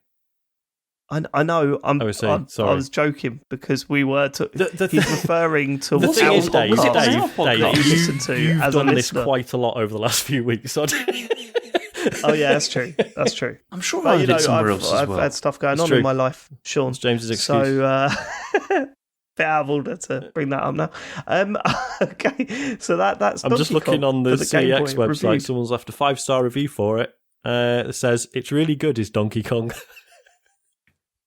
There you go. Love 5 it. That stars. is almost definitely 5 stars out Kokami. of possible 5. So that's that, Matt. You've got Synergy down. And we talking about I that finished game? it. I think James, you finished it too, haven't you? I finished it. Yeah. Did you get the good ending or the bad ending? I got the bad ending. I think. Me too. And and then I went back and tried to get the good one, and was like, this is very confusing as to how this is supposed to work. Like because I ended up like skipping through all the dialogue, obviously that I'd already gone through, and then getting new bits of dialogue. But then it's like, well, hang on, is this bit new or is this not? It was just very confusing. And I got a bad ending and said if you want the prologue, you need to have both endings. Yeah. I might just YouTube that, to be fair. I enjoyed it. I think there's a massive I think the middle bit really dragged and it got better towards the end. But no, I enjoyed my time with it. What do you think, James? Because you haven't spoke about it since you played it. No, I also really enjoyed it. I thought it's a good visual novel with an interesting story. So there you go. Yeah, cool. I thought the discussion between that was an appalling review. Just to say, it's like it's a good book with an interesting story. Yeah, I thought like the kind of philosophical questions between the two kind of characters towards the end were really good. I would have loved to have more of that stuff, really. Because it did throw up some really interesting ideas about what AI is and about sentience types and of it, that kind of thing. Yeah, I thought it's really good, but I think it's a bit of a low in the middle. But no, I'm glad I finished it, and that's in the year done. Cool. Yeah, I would recommend because it's a really good book with a very interesting story. So yeah, so I've heard. I'd recommend. Yeah.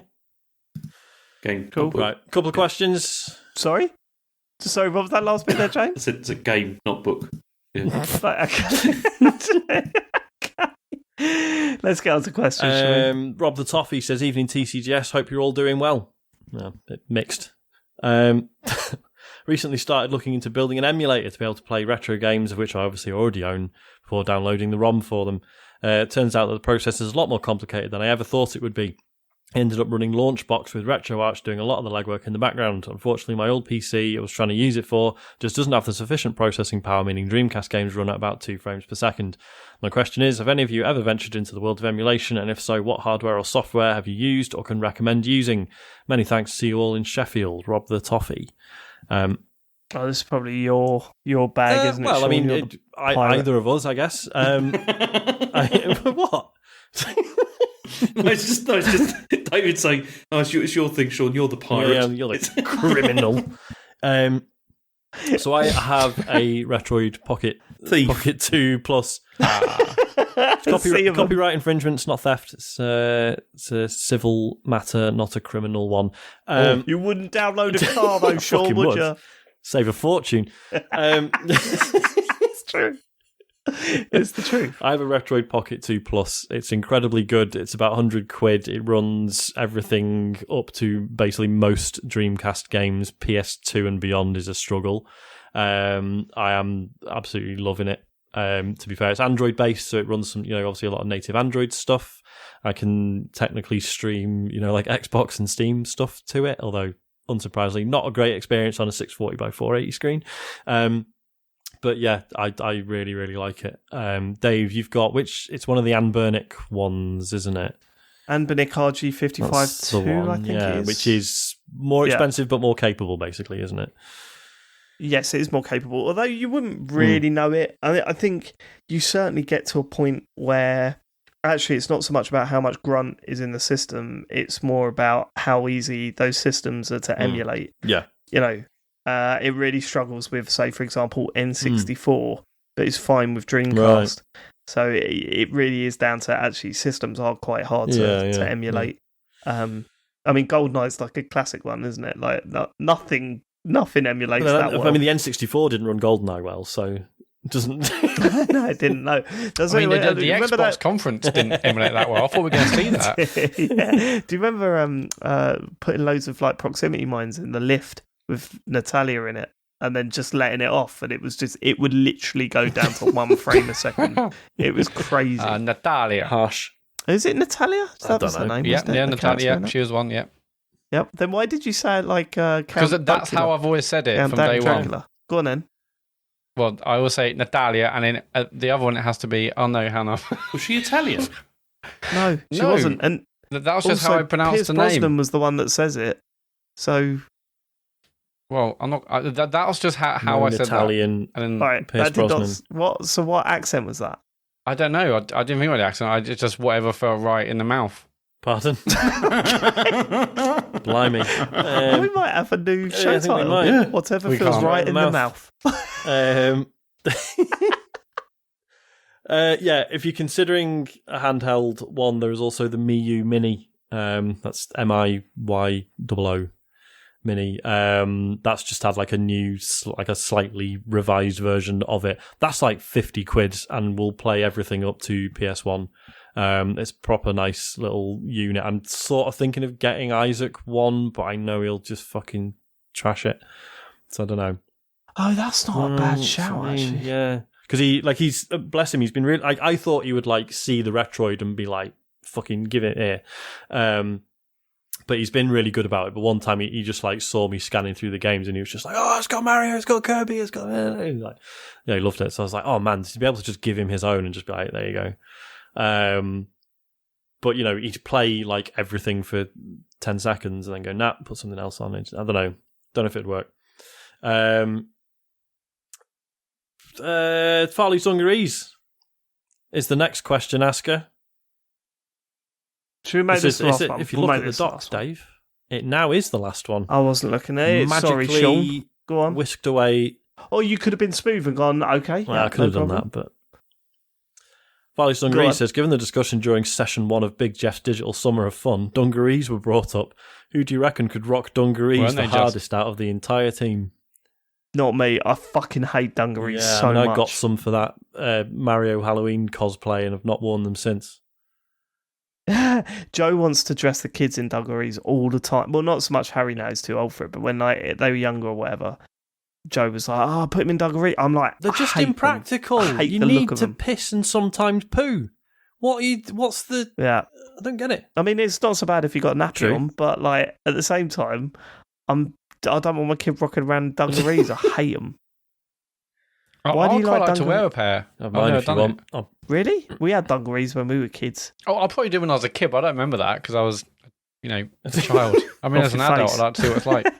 I mean, they're just... Well, actually, no, I won't now. Now I know James is. James got a dungaree fetish, right? This was where this I was. just said I think Yeah. they look. I think they can look good. What's wrong with that? On what? on Well, what? just they can look good. On women. No, go on, explain. No, I'm not explaining. You don't have to. You can't force anything out of me. I mean, it's on YouTube. Don't worry about it. So. What did he say? What did he say lights dungarees on? On partners. Okay. There's nothing wrong with that. No, actually no, because they're a Nothing wrong great with it, garment. but I don't I don't get own a it, pair, to but be I like honest. to. Yeah, I don't get it either. Okay. But so who could rock? I'm not I kink reckon shaming you, James I will just- rock it the hardest. Matt's just sent me. James has just sent me something. Am I supposed to keep this quiet, James? I don't think. Yeah. Don't. Yeah. Oh, you go, This again. James. James is getting freaked out by the amount of times Ian Lee tweets out his gif of him putting the thumbs up. He's just tweeting it again. It's so good. It's so good, James. You've got to just let go of it now. I feel like it's... You can't. It's the I feel best like it's gif. superseded by the one of James failing to put his glasses on, though. I think that's better. I don't know. No, I think the thumbs up one's more. I suppose at least that can always be a I reaction, need to get that right? glasses one, that Giphy account. Yeah, that's true, man. You really do. That was a good one. That was a good one. But no, the thumbs up one is so perfect. The only regret I've got is leaving his Twitter handle in the actual GIF. Thanks for that. No, that's the best bit because then I have to go and find him. On Giphy, James, that GIF's had 18,000 views. Fuck off. No, it hasn't. Has it really? Yeah. Oh, that's I amazing. I wanted to investigate. Well, I've got a million things I want to do, but how about we make GIFs? And so I uploaded loads of old ones to our Giphy account to see how it works. And I need to get the glasses one up really, but no. Do you know what I'm not going to do? I'm not going to suggest that people use it loads to sort of try and kickstart it as a meme. I'm not going to do that because you wouldn't like that, would you, James? No, I absolutely would not. No. So please don't do that. Yeah, absolutely No. not. Okay? Don't search TCGS on the tenor Giphy come on. keyboard or Come on. Giphy. Just don't Yeah. search them. Please stop tweeting out that GIF. Oh, look, for fuck's sake. I'm really, really asking you sincerely from the bottom of our hearts. Please don't. Please don't turn that into the biggest meme of the fucking year. Can we? You know, on Can we do the WhatsApp, where you socials? click on GIFs, don't search TCGS or James Farley even. Don't do that. Can we Could you do the imagine if socials, you please? know the big fat quiz of the year First when time they we get said that. someone out? Yeah, when they bring someone out and they say who are they famous for? I'm hoping it's James this year. Look, we're sitting at home and they bring out and then everyone goes, "Well, that's the thumbs up guy from Twitter. You know the thumbs up guy? Yeah. Yeah. Oh, I don't know him from that. I know him from the trying to put your glasses on guy. Oh, have you not seen the Yeah, job? yeah, Oh, that's mate, him. give me my phone quick. I want to see. Oh, don't worry, we're going to show it now. Oh. God, Matt, you do yours. What the Alan Alan Carr laugh. Jimmy Carr laugh. No, Jimmy Carr, Alan yeah. Carr. Jimmy Carr. Matt did that once so much while we were playing Xbox that his wife come in and told him off. Well, I might get a text in a minute saying don't start that again because we were quite addicted to it.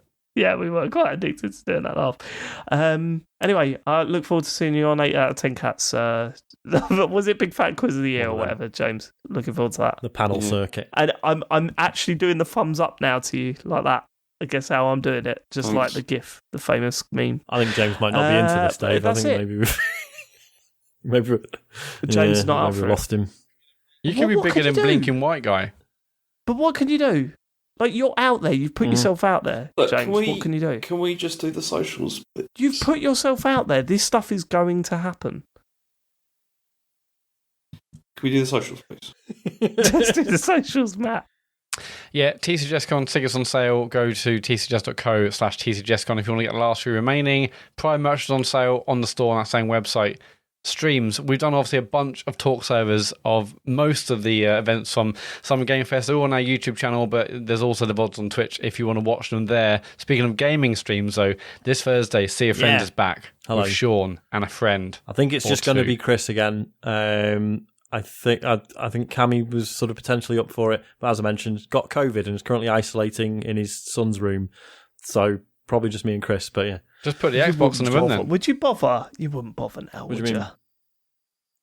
I mean, when one of us got COVID in this family, we were like, well, we're just going to get it. Let's all just get it rather than one person stay in a room for the whole week. As well, yeah. I suppose it's a little bit different because people like fucking lose their money and stuff now. Yeah, true. Like, there's no support he works for whatsoever for it. Right, okay. Fine. But I don't know. We were kind of like, there's no point, is there, in even trying to self-isolate in this fucking 2-bedroom flat. Yep. Yeah. Oh. So anyway, that's Thursday's stream. Friday, James is streaming a Stanley Parable. That's right. I will be.